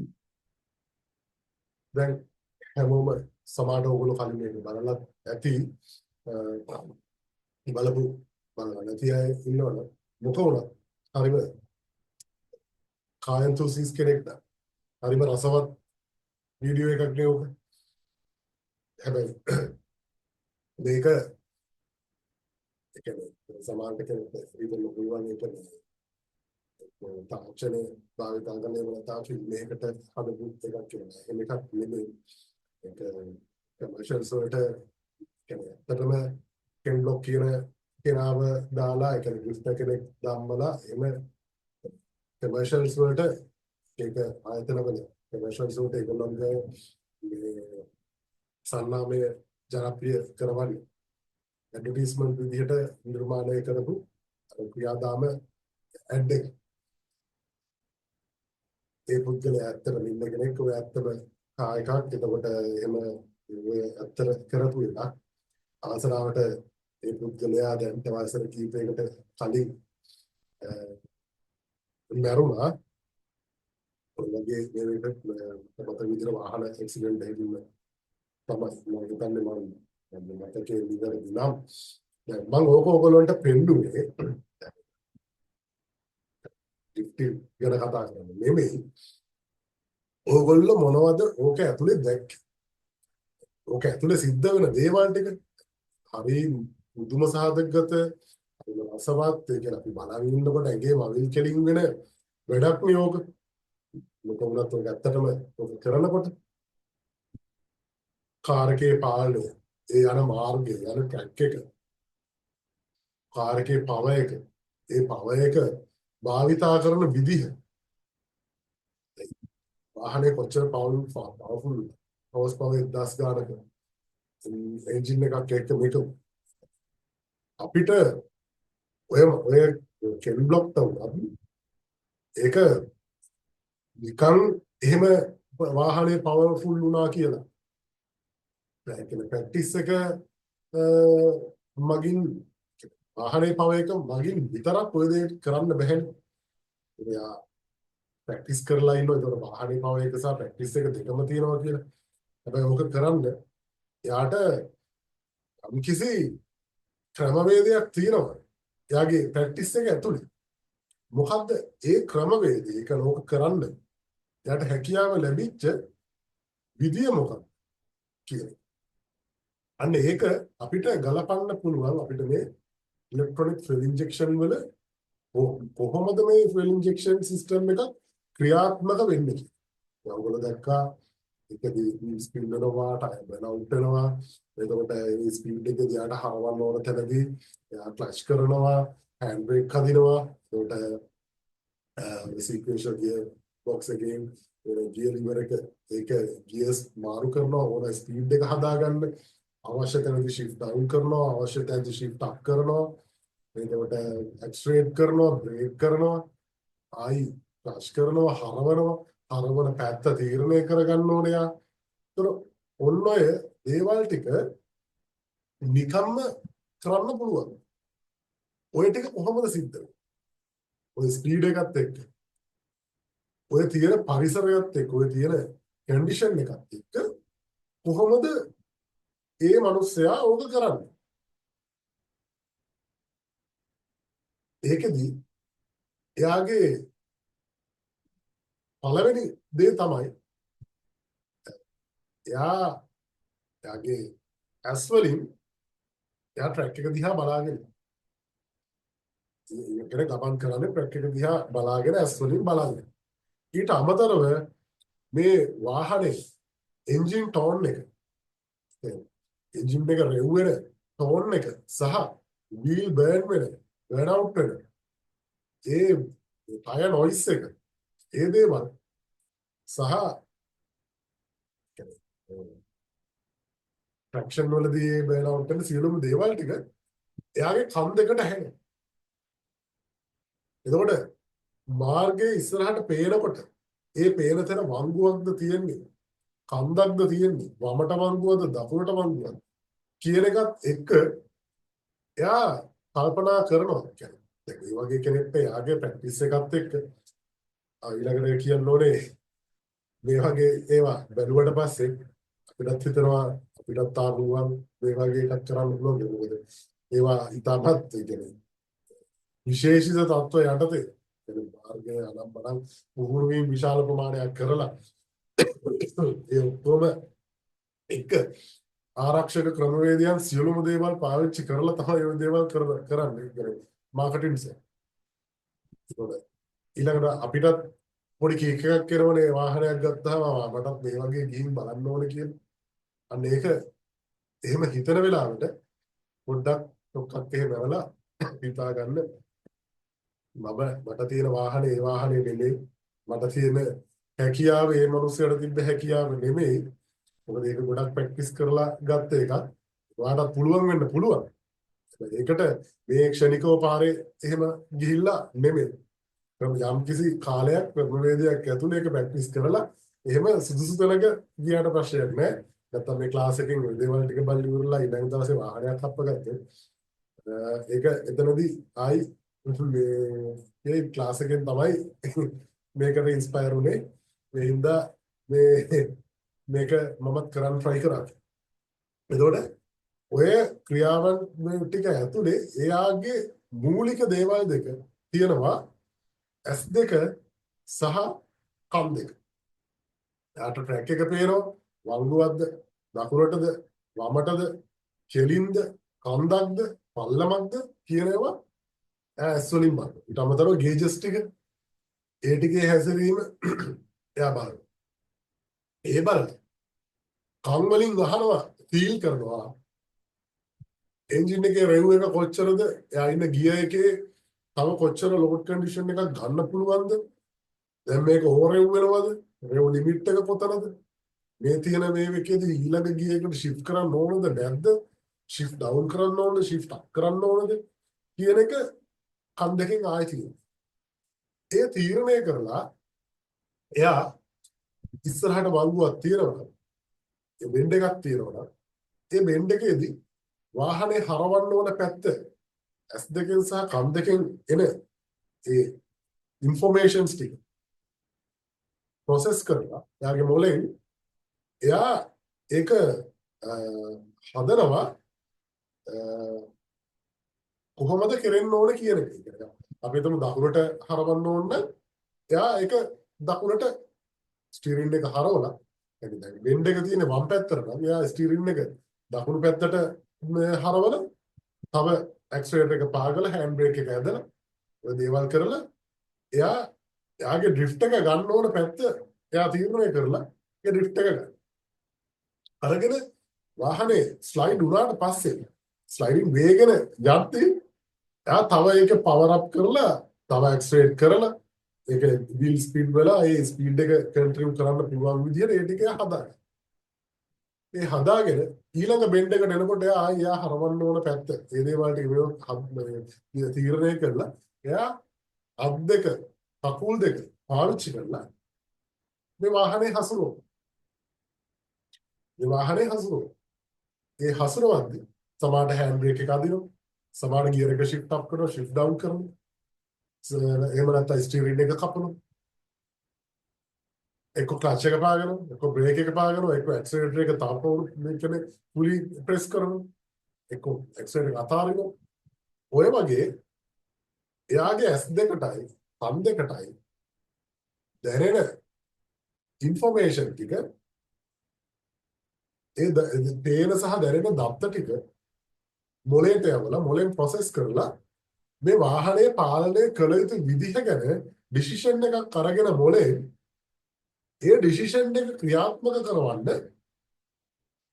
මේ වාහනේ පාලනය කරන්න දීලා තියෙන ස්ටියරින් එක ගියර් එක හෑන්ඩ් බ්‍රේක් එක ස්ටියරින් මේ ඇක්සලරේටර් එක බ්‍රේක් එක ක්ලච් එක අත් දෙකෙන් සහ කකුල් දෙකෙන් පාලනය. ඒ පාලනය කිරීමේ ප්‍රතිඵලයක් විදිහට අපි බලපු ඒ ලස්සන වීඩියෝ එක රෙකෝඩ් එක. එයා ලස්සනට ඒක ඩ්‍රයිව් කරනවා. ඊට පස්සේ කැමරා එකෙන් රෙකෝඩ් කරලා අපි ඒක බලනවා. අපිට ඒකට හරි ඉතින් ආසයි. එතකොට ඕගොල්ලන්ට තේරෙනවද ඕක ඔය එයාගේ ස්කිල් එක ඇතුලේ එයාගේ ඔය ඩ්‍රයිවිං පැටර්න් එක ඇතුලේ තියෙන්නේ එයා ඇස් දෙකෙන් දකින දේ සහ කන් දෙකෙන් අහන දේ ඇතුළුව එයා ප්‍රැක්ටිස් එකෙන් එක්ස්පීරියන්ස් එකෙන් දන්න දේවල් ටික ඊට කලින් කරලා ඒ දන්න දේවල් ටික එකතු කරලා ප්‍රොසෙස් කරලා ඒ එන ඉන්ෆර්මේෂන් ටිකට අදාළව ක්‍රියාත්මක කරපු ප්‍රතිචාරය. ඕකම තමයි ඔයා ඉගෙන ගන්න යන ඉලෙක්ට්‍රොනික ෆිල් ඉන්ජෙක්ෂන් සිස්ටම් එක මේ EFI සිස්ටම් එක වැඩ කරන්නේ ඕකට. ඇයි කෙන් බ්ලොග්ගේ S2 තමයි එයාගේ මේන් ඉන්පුට් සෙන්සර්. S2 පේන දේවල් ටික මත එයා තීරණය කරනවා මෙතන ඉඳන් ඒ තියෙන බෙන්ඩ් එකට තියෙන ඩිස්ටන්ස් එක තීරණය කරගන්න. S2 බලන්න. එතකොට එයා යන දිශාව කොයි පැත්තටද වාහනේ කායක වමෙන්ද යන්නේ දකුණෙන්ද යන්නේ මොකෙන්ද යන්නේ කියන එක S2 බලලා එයා තීරණය කරනවා. එයා නෙමෙයි තීරණය කරන්නේ. ඒ ඉන්ෆර්මේෂන් එක එයාගේ යනවා මොලේට S2. මොලෙන් ප්‍රොසෙස් කරලා තීරණය කරනවා මේ තියෙන දුර මෙච්චරයි මේ වාහනේ මේ වෙලාවේ මේ යමින් තියෙන ස්පීඩ් එකත් එක්ක මෙතන ඉඳන් අතෙන්ට යන්න අර බෙන්ඩ් එකට යන්න මෙච්චර කාලයක් ගත කියලා මොලේ ප්‍රොසෙස් කරනවා. මොලේ ඒ එක්කම කන් දෙකෙන් ඇහෙන රෝරින් සවුන්ඩ් එක එයාගේ එන්ජින් රෙව් එක ඇතුලේ එයාට දැනෙනවා ෆීල් වෙනවා. එයාගේ මොලේට දැනෙනවා මේ එන්ජින් එක මේ වෙලාවේ තියෙන මේ වගේ රෙව් එකක්. මොකද ඔය වගේ තැනක ගේජස් බල බල යන්න බෑනේ. ඒ බුරුත් අර පල්ලමක තමයි ඉන්නේ.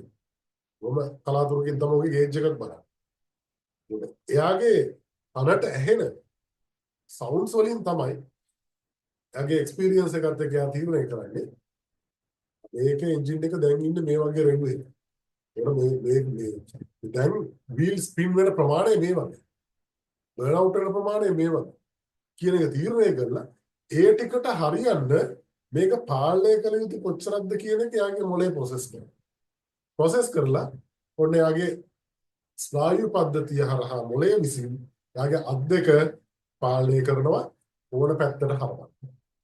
ඊළඟට ඕන කරන බ්‍රේක් එක නම් බ්‍රේක් එක පාගන්න. මේ වෙලාවේ shift down කරන්න ඕන නම් shift down කරන්න. ඇක්සලරේටර් එක පාගලා තව රෙව් කරන්න ඕන නම් රෙව් කරන්න. ඕක තමයි මූලිකව අපි මේ EFI වල කතා කරගෙන input sensors processing unit එහෙම නැත්නම් ECU එහෙම ඊළඟට output actuators වල සිද්ධ වෙන්නේ. එතනින් එහා වෙන කිසිම දෙයක් ඕකේ නැහැ මූලික સિદ્ધාන්තය. අපිට ඒ ඩ්‍රයිවර් අතනදී කරපු දේවල් ටික වෙන යම් දෙයක් උදෙසා එන්ජින් එක ඇතුලේ EFI සිස්ටම් එක ඇතුලේ සිද්ධ වෙනවා. ඒක මම හිතනවා මම කියන්න උත්සාහ කරපු දේ ඔයගොල්ලන්ට වැටහෙන්න ඇති කියලා. මේක සම්පූර්ණයෙන්ම මේ ඉලෙක්ට්‍රොනික ෆිල් ඉන්ජෙක්ෂන් කිව්වම මහා සංකීර්ණ හරි ලොකු දෙයක් වගේ ඇඩ්වාන්ස් දෙයක් වගේ තේරුණාට මේක ඇතුලේ තියෙන්නේ inputs processing output කියන ක්‍රමවේද තුන විතරයි. ඔය තුන ගැන අවබෝධයක් ඔයා ලබා ගත්තොත් ඔයාට එතනින් පස්සේ ඕකේ sensors මොන තරම් තිබුණත් ප්‍රශ්නයක් නෑ. ඒකෙන් input එකෙන් ලබා ගන්න මොකක්ද කියන එක අපිට තීරණය කරන්න පුළුවන්. process කරන්නේ මොකක්ද කියන එක අපිට හිතා ගන්න පුළුවන්. ඒක process කරලා එළියට දාන්නේ මොකක්ද කියන එක ගැන අපිට හිතා ගන්න පුළුවන්. හැබැයි උතන වෙනසක් තියෙනවා. ඔය කාය කෙරෙන්නේ මිනිස්සේ ඔය මිනිස්සයාගේ මිනිස්සයා කියන්නේ සතෙක්නේ කයිජීවි. පියතුළු සියලුම දෙනා සත්ත්වය. හැබැයි වාහනය කියන්නේ අපි විසින් නිර්මාණය කරපු යන්ත්‍රයක්. එතකොට අපිව නිර්මාණය කරේ ස්වභාව ධර්ම. නේචර් එක. වාහනේ ඔය කියන EFI කියන අති සංකීර්ණ පද්ධති නිර්මාණය කරේ අපි විසින්. නේචර් එක අපිව හැදුවා අපි විසින් EFI සිස්ටම් එක වාහනයක. ඊට පස්සේ අපි මේක පාලනය කරනවා ඔය වීඩියෝ එකේ. ඔය ක්‍රියාවලිය ගත්තාම ඕගොල්ලන්ට හිතෙන්නේ ඔතන වඩාත්ම සංකීර්ණ ක්‍රියාවලිය තියෙන්නේ කොතනද?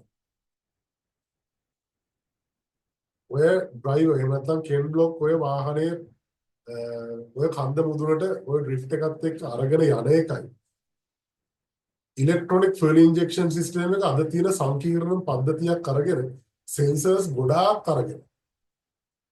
ගොඩාක් පාවිච්චි කරලා ඉන්ෆර්මේෂන්ස් අරගෙන ඒවා ප්‍රොසෙස් කරලා ඒවා ඇක්චුවේට් කරලා ක්‍රියාත්මක වුණ ඉලෙක්ට්‍රොනික ෆුවල් ඉන්ජෙක්ෂන් සිස්ටම් එකකුයි අරගත්තොත් ඔතනින් සංකීර්ණ කෙන් බ්ලොක්ගේ තියෙන සිස්ටම් එකද යාගේ කන්ට්‍රෝලින් සහ ප්‍රොසෙසින් සිස්ටම් එකද අපි මේ අද කතා කරන දියුණුව තාක්ෂණයේ තියෙන අපි කතා කරන්න යන ඉලෙක්ට්‍රොනික ෆුවල් ඉන්ජෙක්ෂන් පද්ධතියක තියෙන සිස්ටම් එකද වැඩියෙන්ම සංකීර්ණ.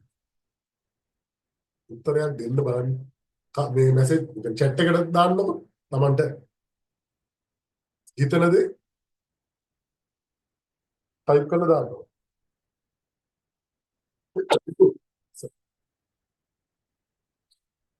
කවුරුත් නැහැ. ඔතනින් සංකීර්ණ කාගේ සිස්ටම් එකද කියන එක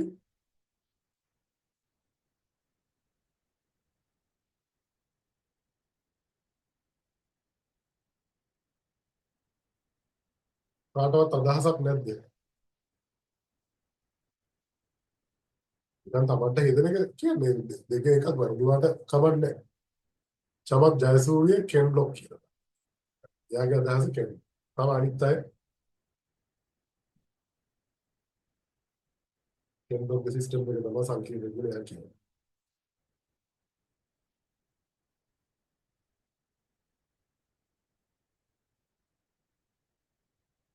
අනිත් අය නැද්ද? මේක ඔන්ලයින් පෙන්නුවට සීට් එකේ නැතුව දෙන්නේ.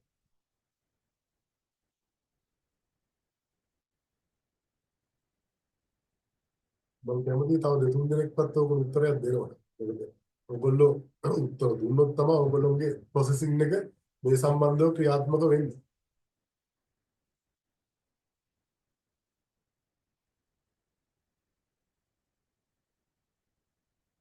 හරි. ඒක කවුරුත් උත්තර දෙන්නේ නැති බවයි තේරෙන්නේ.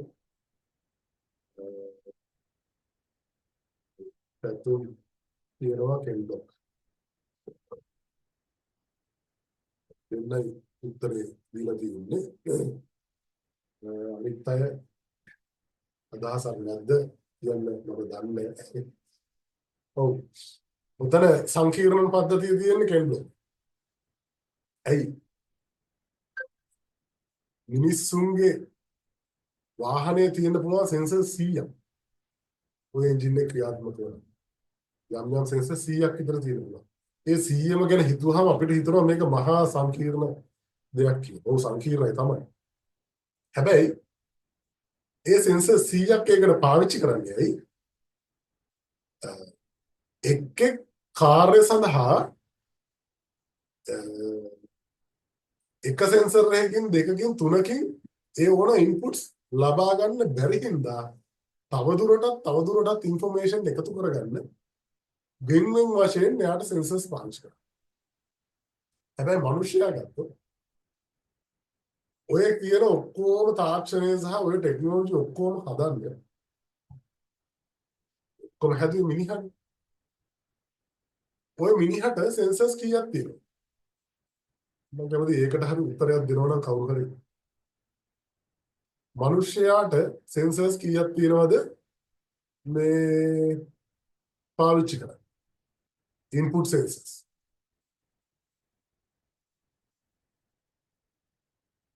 අපි අපේ ඇඟ ගැන කියලා හිතන්නේ. ඇඟ ගැන හිතලා කියන්නේ.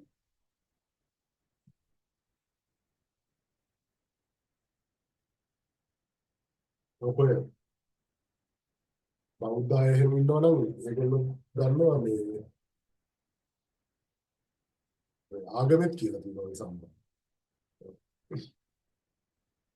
චමත් කියලා තියෙනවා 5යි කියලා, චතුර කියලා තියෙනවා 5යි කියලා.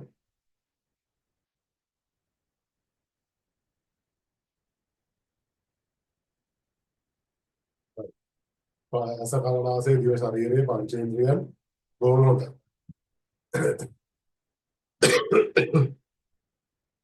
හරි. පංචේන්ද්‍රියන් තමයි ඔය කියන සෙන්සර්ස් පහ. සියලු මේකේ මේ මනුෂ්‍යයාට තියෙන්නේ කෙන් බ්ලොක්ට වගේම අපිටත් තියෙන්නේ ඔය පංචේන්ද්‍රියන්. ඇස කන නාසය දිව ශරීරය. නිකන් හිතලා බලන්න. ඔයාගේ ශරීරය වැඩ කරන්න, ඔයාගේ දිනදා වැඩ කටයුතු කරන්න ඔය පහෙන් ඇරෙන්න වෙන කිසිම දෙයකින් ඔයගොල්ලෝ ඉන්පුට්ස් ගන්නවා. තොරතුරු ගන්න. මම බලන්නේ ඇස් දෙකෙන්. අහන්නේ කනෙන්, රස දැනෙන්නේ දිවෙන්, ස්පර්ශ දැනෙන්නේ සමෙන්, ගන්ධ සුවඳ දැනෙන්නේ නහයෙන්. ඔය තුනට ඔය පහට අමතරව වෙන කිසිම දෙයකින් ඉන්පුට්ස් තියනවද? නැහැ. එහෙනම් අර කෙන් බ්ලොක් අර වාහනේ අර විදිහට පාලනය කරන්න එයාගේ ඔන්න ඔය පංචේන්ද්‍රිය තමයි පාවිච්චි කරන්නේ.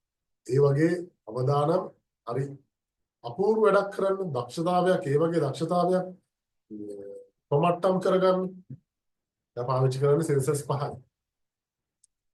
එතකොට සෙන්සර්ස් 5කින් ඒ වගේ දෙයක් කරන්න පුළුවන් නම් ඔය වැඩේ තාක්ෂණයට බාර දීලා ඔය වාහනේ ඩ්‍රයිවර් කෙනෙක් නැතුව තාක්ෂණයෙන් ඔය ගමන දුවවන්න ගියොත් ඔකට සෙන්සර්ස් කොච්චරද? මම හිතන්නේ බරතෝගයක් වෙනවා. ඒක ඉන්ෆර්මේෂන් එක පැරාමීටර්ස් ගන්න. එතකොට ඒකෙන් වෙන්නේ ඒ කියන්නේ අපේ මේ තියෙන පංචේන්ද්‍රිය ඇතුලේ මේ පංචස්කන්ධය ඇතුලේ තියෙන්නේ තාමත් අති සංකීර්ණ කාර්යවලියක් තියෙන්නේ සහ ඔය කියන හැම දෙයකටම වැඩිය අපි ගොඩක් ඇඩ්වාන්ස්. එහෙනම් මේ දේවල් සරලව තේරුම් ගන්න පුළුවන් කියන එක මේ වාහනේ තියෙන දේවල් ටික මේ EFI සිස්ටම් කියන ඒවා එන මහා මැජික් නෙමෙයි, එන සංකීර්ණ දේවල් නෙමෙයි. අපිට තියෙන හැකියාවන් සහ ඒ දේවල් ටික බැලුවහම ඒවා බොහොම පුංචි දේවල් කියන එක ඔයගොල්ලන්ට තේරෙන්න ඕනේ. ඔයගොල්ලෝ හිතන්න ඔයගොල්ලන්ට තිබිලා තියෙන හැකියාව කොයි වගේ දෙයක්ද කියලා. ඔයගොල්ලන්ට තියෙන සෙන්සර්ස් ටිකම තමයි කෙන් බ්ලොක්ට තියෙන්නේ. ඒකේ ඒ දේ මොකක්ද ඒකට කියන්නේ? ඒක ගැන එක්ස්පර්ට් කෙනෙක් වෙලා තියෙනවා. ඒක යා කරලා ප්‍රැක්ටිස් කරනවා. ඔයගොල්ලන්ටත් පුළුවන් ඔයගොල්ලොන්ගේ තියෙන සෙන්සර්ස් පහ පාවිච්චි කරලා ඔයගොල්ලන්ට අවශ්‍ය දේ එක්ස්පර්ට් කෙනෙක්. එතකොට අපි මේ ඉගෙන ගන්න සියලුම දේවල් අපිට වැඩිය ගොඩක් පල්ලෙහායින් තියෙනවා. ඒක හොඳට මතක තියාගන්න. මේවා මාර ඇඩ්වාන්ස් එහෙම දේවල් නෙමෙයි. අපේ ඉන්පුට්ස් පහෙන් මේ දේවල් ටික හරි පහසුවෙන් තේරුම් ගන්න හැකියාව තියෙනවා. හැබැයි තේරුම් ගන්න ක්‍රමේ විතරයි වැදගත්. මේක තේරුම් ගන්නවා කියන්නේ මේකට ඉන්පුට් සෙන්සර්ස් මෙච්චරක් තියෙනවා, මේ සෙන්සරේ මෙහෙමයි, කූලින් සිස්ටම් එක, මේ ඉග්නිෂන් සිස්ටම් එක, ෆුවල් සිස්ටම් එක කියලා පොලේක ලියාගෙන අර පුංචි කාලේ ලැන්ග්වේජ් එකක් ඉගෙන ගන්නකොට ඩික්ටේෂන් පාඩම් කරනවා වගේ ඒක පාඩම් කරන එක ඒක නෙමෙයි. ඒක කරා කියලා කවදාවත් ඔයාලට ඕක පුළුවන් වෙන්නේ නැහැ. CL5වත් මේ ඔටෝමොබයිල්වත් වෙන මොන සබ්ජෙක්ට් එකක්වත් එහෙම පුළුවන් වෙන්නේ නැහැ. එතනදී ඔයාලට වෙන්න ඕනේ මේක වෙන්නේ කොහොමද? ඇයි මේක මෙහෙම කරලා තියෙන්නේ කියන අවබෝධය ලබන්න. මේ ක්ලාස් එක ඇතුලේ මම උපරිම try කරන්නේ මේ උදාහරණ දීලා පුළුවන් හැම දෙයකටම උදාහරණයක් අරගෙන අපි ළඟ තියෙන අපි අවට තියෙන අපේ මොනවා හරි දෙයක් මේකට එකතු කරලා මේ try කරන්නේ අන්නේ මූලිකව හිතන්න ඕන තියෙන තැන ඉඳන් මෙතෙන්ට මේ සංකීර්ණ කියලා අපි හිතන තැනට මේක අරන් යනවා. ඒ හින්දා මේ ක්‍රමවේදේ පොඩ්ඩක් ප්‍රැක්ටිස් කරන්න. මම මේ ක්ලාස් එකට ඔයා කී දහයක් ඉඳන් කරලා ඇවිල්ලා ජොයින් වුණත් වැඩක් නැහැ. ඔයා ආයි මේක ඊළඟට රෙකෝඩින් එක ගන්න එක්කෙනෙක් නම් මේ ටික ඔයා මොකක් හරි තා වැඩක් කරන ගමන් ඔයා මේක ප්ලේ වෙන්න දාලා මම කියන දේ අහගෙන ඉන්නවනම් මේකෙන් ඔයාට කිසිම ඔයා වේදම් කරපු ගානට ඔයාට කිසිම ප්‍රයෝජනයක් ලැබෙන්නේ නැහැ. මේ කතා කරන දේවල් එක්ක ඔයත් හිතන්න කොහොමද මේ දේවල් ටික මේ වෙන්නේ, මේ කියන දේවල් ඇත්තද, මේ කියන දේවල් මෙහෙම වෙන්න පුළුවන්. ඒක මෙහෙම වෙනවා නම් ඒ හින්දායි මෙහෙම වෙන්නේ කියන එක ඔයා මේකට ફોકસ කරලා මේකට සම්බන්ධ වෙලා ඒක ගැන ඩීප් හිතන ගමන් මේක ඔයා ප්ලේ කරලා ඕක දාලා තිබ්බොත් සමහරට ඔයාට මොකක් හරි විශේෂ ස්කිල් එකක් තියෙනවා නම් මේ කියන මං කියන හැම වචනයක්ම ඔයාට මතක තබා ගැනීමේ හැකියාවක් තියෙනවනේ කියමු. ඒක හරි අපූර්ව හැකියාවක්. එහෙම හැකියාවක් තිබ්බත් ඔයාට EFI වාහනයක් හදන්න හම්බ වෙන්නේ නැහැ. මේක ඇතුලේ තියෙන්නේ අවබෝධය. මේක වෙන්නේ කොහොමද කියන එක ගැන ඒ ආන්ත්‍රණය අවබෝධ කරගන්න. දැන් අර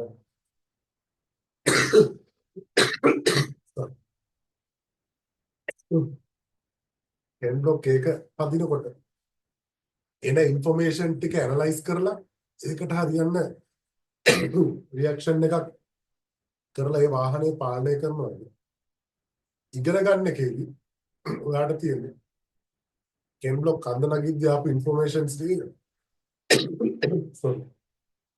ප්‍රොසෙස් කරා වගේ මේන ඉන්ෆර්මේෂන්ස් ටික ප්‍රොසෙස් කරලා බලන්න, ඇනලයිස් කරලා මොකද්ද වෙන්නේ, කොහොමද වෙන්නේ, මෙන්න මේ හින්දායි මේක මෙහෙම වෙන්නේ, මේ හින්දායි මෙහෙම වෙන්නේ කියන එක ගැන තේරුම් ගන්න. ආයි කවදාවත් මේ දේවල් කටපාඩම් කරන්න අවශ්‍ය වෙන්නේ නැහැ. ඕන තැනට ගියාට පස්සේ ඔයාලට නිකම්ම හිතෙනවා ඒ සම්බන්ධ අලුත් දෙයක් ඔයාලට හම්බුණා. ඔයා දන්නවා එතන ඉඳන් යන්න ඕන පැටර්න් එක මේක මෙහෙම වෙන්නේ. මෙන්න මේ විදිහට මේ රූටින් එකේ ගිහින්. ඒකයි මේක මෙතෙන්ට දාලා තියෙන්නේ කියන එක මම ඔයාට ඉගෙනුවේ නැතත් ඒ බේසික් ටික ඇප්ලයි කරාම අතෙන්ට ඔයාට තේරුම් ගන්න පුළුවන් මේක වෙන්නේ මෙන්න මේ නිසයි, මේක මේ යොදලා තියෙනවා, මේක යොදලා තියෙන හින්දා මේක මෙහෙම වෙනවා, මෙන්න මේක මෙහෙම වෙන හින්දා අර ප්‍රතිඵලය ලැබෙනවා. අන්නේ ක්‍රමයට මේ ක්ලාස් එකේ ඉගෙන ගන්න පුළුවන් තරම් ඔන්ලයින් සහභාගී වෙන්න. මේකේ ඔන්ලයින් ඉන්නවා කියලා පේනවා වගේම ඇත්තටම සීට් එක ඉස්සරහා ඉන්න හැකිනම් වීඩියෝ එක ඔන් කරලා ඉන්න. මොකද ඔයාගේ ફોකස් එක එතකොට මේකට යොමු වෙන ප්‍රමාණය වැඩි. ඒක අනිත් පැත්තට පේනවා. මේකට ફોකස් කරගෙන ඉන්නවා. නැත්නම් සමහරට වා මියුට් කරලා ඉන්න හින්දා වාට මේකේ වීඩියෝ එකේ යන අතරේ වාට වැඩක් කරන්න පුළුවන්. ඒක ඔයාගේ උපසල්ලි ටිකද අපරාධ. ඒවා ඩිස්ට්‍රැක්ට් වෙනවා. මේ කියන දේ ඔළුවට යන්නේ නැහැ. මොකද මොලේට දෙකක් තුනක් එකට කරන්න බෑ. කරන්න පුළුවන්. හැබැයි හරි විදිහට කරන්න. ඒක ගැඹුරින් අධ්‍යයනය කළ එක හොඳට ඔළුවට දාගන්න බෑ. යාට එකපාරකට එකක් දුන්නොත් ඒක යා හොඳටම කරනවා. ඒ නිසා එක්කෝ යාළුවෙක් කියලා කතා කරන්න පුළුවන්. එක්කෝ දැන් රෙකෝඩින් එක බලනවා වුණා. ඔයා ඉතර තව වැඩක් කරන ගමන් වෙන්න පුළුවන් ඔයාට කාලය හදාගන්න මේ රෙකෝඩින් එක. හැබැයි එතනදී ඔයාට මිස් වෙන්න තියෙන දේවල් සහ මේකේ අවබෝධය ලබා ගන්න ඕන ක්‍රමය හදාගන්න එක මිස් වෙන්න තියෙන chance එක ගොඩක් වැඩි. මොකද තනින් මිස් වෙනවා සහ ඔයාගේ ඔළුව වෙන දේවල් වලට ફોකස් එක වෙන දේවල් වලට යනකොට ඒ දේ ප්‍රොසෙස් කරන මිසක් මේ දේ වාට එන්නේ නැහැ. ඒකට ඔයා ගෙවපු මුදලට පරිම ඔයාට සාධාරණයක් කරගන්න සහ මම ලබාගත් මුදලට ඔයගොල්ලන්ට සාධාරණයක් කරන්න මට හැකි වෙන්න වගේ මහන්සියට ප්‍රතිඵලයක් ඔයගොල්ලෝ ලබා ගන්නත් හැකිතරම් ඔන්ලයින් ක්ලාස් එකකට සහභාගී වෙන්න. ඊළඟ දේ හැකිතරම් මේකේ වීඩියෝ එක ඔන්න එකේ ඔයගොල්ලෝ ඉන්න උත්සාහ කරන්න. මම ඒක අනිවාර්ය කරන්නේ නැහැ. ඒ කරාට වෙන අවස්ථාවක් තියෙනවා. හැබැයි එහෙම කරන තරමට ඔයාට මේකේ ප්‍රතිඵලය ලබා ගැනීමේ හැකියාව ફોකස් එක තියාගැනීම සහ අවබෝධ කර ගැනීමේ හැකියාව වැඩි වෙනවා. එහෙමනම් අද ක්ලාස් එක මම මෙතනින් මේ ටික නතර කරනවා. මම ආපහු ඊළඟ සෙනසුරාදා සහ ඉරිදා දෙකේ රාත්‍රී 8 ඉඳන් දවස් දෙකේම මේ ක්ලාස් එක කරනවා. දැන් ලබන සතියේ ඉරිදා විතරක් නෙමෙයි සෙනසුරාදාත් ක්ලාස් එක තියෙනවා. මේ වෙලාවටම මම කැමති ඕගොල්ලෝගෙන් අදහසක් ලබා ගන්න අද ඕගොල්ලෝ මේ සම්බන්ධ වුණ ක්ලාස් එක උගන්වපු දේවල් සහ උගන්වන ක්‍රමය මොනවා හරි මේක ඕගොල්ලන්ට ඒ ගැන ඕගොල්ලෝගේ තියෙන අදහස මොකක්ද කියන එක මේවා මම ඕගොල්ලන්ට උගන්වන දේ තේරෙනවද නැත්නම් මේවා ඕවා ඉගෙන ගන්න නෙමෙයි අපි ආවේ මේ අපි මේ E5 ඉගෙන ගන්න ආවේ මේ ක්‍රමයේ මේ වටාරම් අපිට වැඩක් නැද්ද එහෙම නැත්නම් මේ අර ක්‍රමය හොඳයිද මේකේ ඕනේ මේක හොඳයි කියලා හදන්නත් නෙමෙයි මට ඕනේ ඕගොල්ලෝගේ අවංක අදහස මොකක්ද කියන එක ගැන දැනගන්න මම කැමති ඉන්න සියලුම දෙනාගෙන් මේ අදහස ලබා ගන්න මේ මොකක්ද ඔයගොල්ලෝ හිතනවද ක්ලාස් එක හොඳයි කියලා සහ ඔයගොල්ලන්ට තේරෙනවද ඔබ කියන දේවල් සහ මගේ ගැන්වීමේ ක්‍රමය ඕගොල්ලන්ට ගැලපෙනවද කියන අදහස මම කැමති ඕගොල්ලෝගෙන් ලබා ගන්න අවස්ථාව තියෙනවා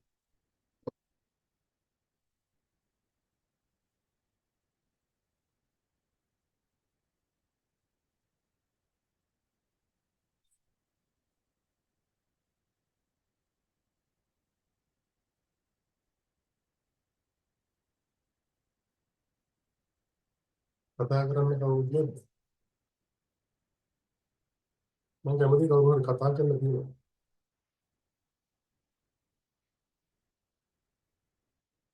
ඒකටම හොඳයි අපිට ටෙක් එකේ ඉගෙනුවට වඩා හොඳට තේරුණා thank you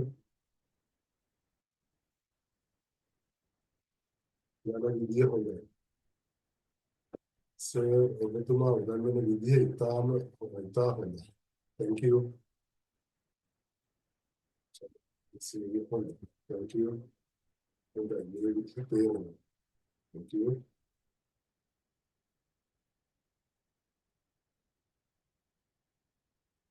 තමන්ගේ අවංක අදහස දාන්න කිසිම ගැටලුවක් නැහැ තේරෙන්නේ නැත්නම් තේරෙන්නේ නැහැ කියලා කියන්නේ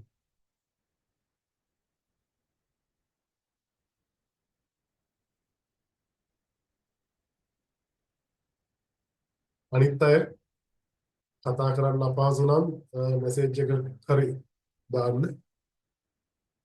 හොඳයි මේ විදිහ තේරෙනවා thank you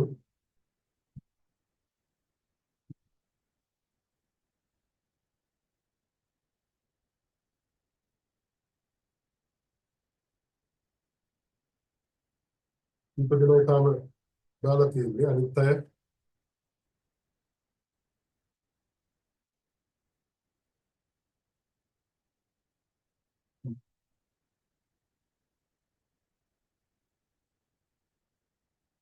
පැහැදිලි කරන විදිහ ගන්න උදාහරණ ඔපෙන්ඩේෂන් ස්කේල් නොවන කෙනෙක් කරලා තේරුම් ගන්න ඇත්තටම හරි ලේසි thank you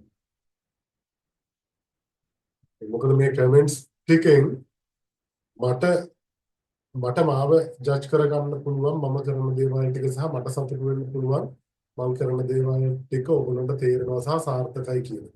ඒකට එකෙන් මම ඉන්ස්පයර් වෙලා ඔයගොල්ලන්ට දෙන දේ තව හොඳට දෙන්න හැකියාව තියෙනවා. ක්ලාස් එක හොඳයි තේරෙනවා සරලවම කරන නිසා හොඳට තේරෙනවා. ප්‍රශ්න යොමු කළ යුතු ආකාරය පැහැදිලි කරනවා. මට ඒක පැහැදිලි නෑ. මේ ප්‍රශ්න යොමු කළ යුතු ආකාරය පැහැදිලි කළොත් කියන එක මට පොඩ්ඩක් පැහැදිලි කරන්න. ඉගෙන ගන්න වීඩියෝ හොඳයි කියලා තුවා thank you. ඔයගොල්ලෝ අහන්නේ මේකදී ප්‍රශ්නයක් අහන්න ඕන විදිය කොහොමද කියලාද? මෙතනදී ඇතිවෙන ප්‍රශ්නයක් අහන්නේ කොහොමද කියලාද? තරහකට පිළිවන් නම් පාඨමාලාවේ අන්තර්ගත ඉතා කෙටියෙන් පැහැදිලි කරන්න. ලබන සතියේ ඉඳලා අනිවාර්යයෙන් සම්බන්ධ වෙන්න බලාපොරොත්තු වෙන ඉදිරියට වෙන සුප්‍රභාතය. thank you. දැන් ඔබ සම්බන්ධයෙන් පැහැදිලි කරන්න. අපි ප්‍රශ්න අහන්න ඕනේ පන්තිය අතරතුරද පන්තියෙන් පසුද? ඇත්තටම ප්‍රශ්න ටික මෙතනදී ඒ කියන්නේ ක්ලාස් එකෙන් පස්සේ අහන්නත් පුළුවන්. ඒ වගේම WhatsApp group එකේ ඔයාලට එතන ඔයාලගේ ප්‍රශ්නය දාන්නත් හැකියාව තියෙනවා. මොකද මෙතනදී අහන එකත් කිසිම ගැටලුවක් නැහැ.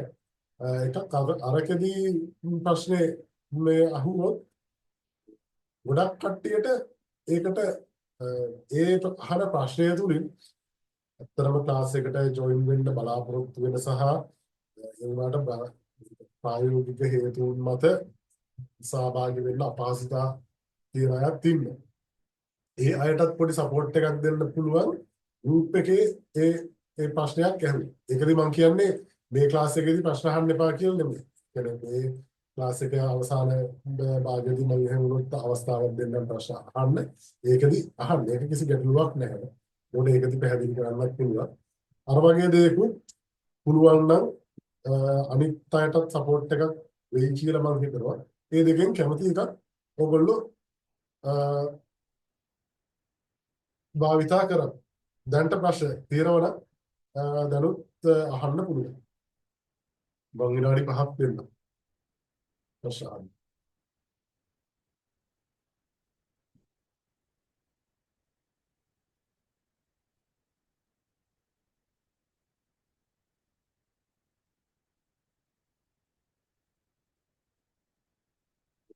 අහලා තිබුණානේ ක්ලාස් කන්ටෙන්ට් එක මොකක්ද කියලා.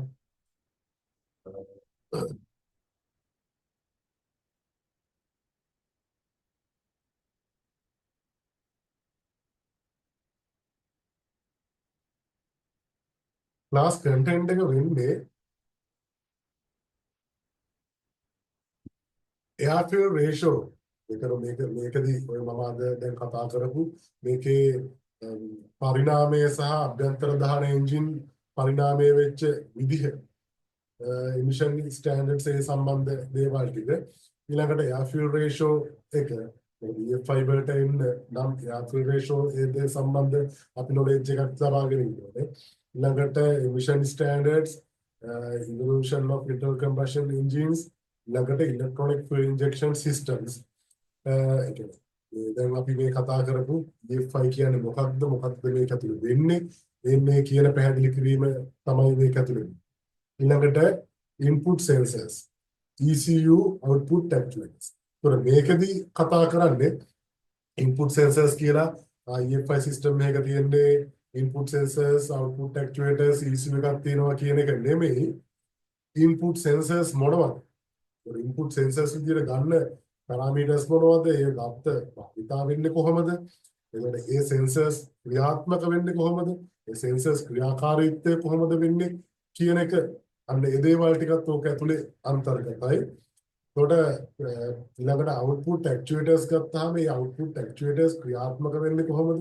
ඒවයි ක්‍රියාකාරීත්වය ඒ දේවල් ටික ඊළඟට ECU එකේ processing එක part එක කරන්නේ කොහොමද?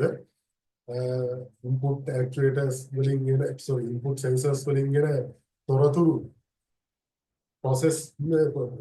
processing unit එකට අරගෙන processor එකට අරගෙන ඒක process කරලා ඒ airflow ratio එකක් correction කරන විදිය, fuel metering කරන විදිය ඒව කොහොමද සිද්ධ වෙන්නේ?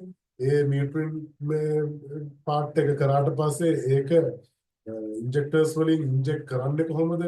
inject කරනකොට ඒ injection quantity එක කොහොමද හදාගන්නේ?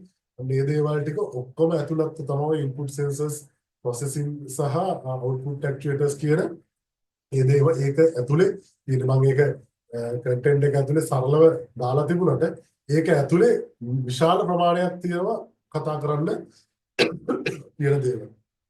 එතකොට ඊළඟට ෆුල් මීටරින් එක මම කියපු කොහොමද මික්සර් එකක් හදන්නේ කියන එක අවශ්‍ය ලෝඩ් කන්ඩිෂන් එකට අනුව ඊළඟට open loop EFI system close loop EFI system ඔය කියන ඒ දේවල්. ඒ කියන්නේ ෆුල් සිස්ටම් ස්ටේටස් කියන දේවල් ටික ඉන්ජෙක්ටර් සම්බන්ධව එතකොට ඉග්නිෂන් සිස්ටම් සම්බන්ධව ඉන්ජෙක්ෂන් ක්‍රම පිළිබඳව ඔය දේවල් ටික ඔක්කොම අපි මේක ඇතුලේ කතා කරමු. මේක ඇතුලේ කන්ටෙන්ට් එකේ පොඩි මේවා ටිකක් විදිහට මාතෘකා විදිහට කන්ටෙන්ට් එකේ තිබුණාට ඕක ඇතුලේ සෑහෙන ලොකු ප්‍රමාණයක් අපි මේ ක්ලාස් එක ඇතුලේ කතා කරනවා. මම ඕක කියන්නේ ක්ලාස් කන්ටෙන්ට් එක තියෙන ඔක්කොම ටික ඇතුලේ තියෙන දේවල් ටිකත් උඩට දාන්න බැරි හින්දා සමයි අර සරලම විදිහට කන්ටෙන්ට් එක ඇතුලේ ඒකේ පොඩි සරල විදිහට හදලා තියෙනවා. ඒකට ඒ කියන්නේ සරලව TFI සිස්ටම් එක ක්‍රියාකාරී වෙන අද තියෙන තැනට එනකම් මේ දේවල් දෙක ක්‍රියාකාරී වෙන විදිහ මේක ඇතුලේ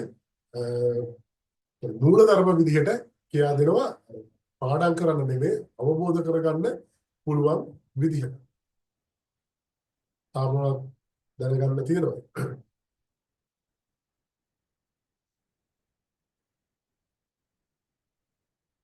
හරි.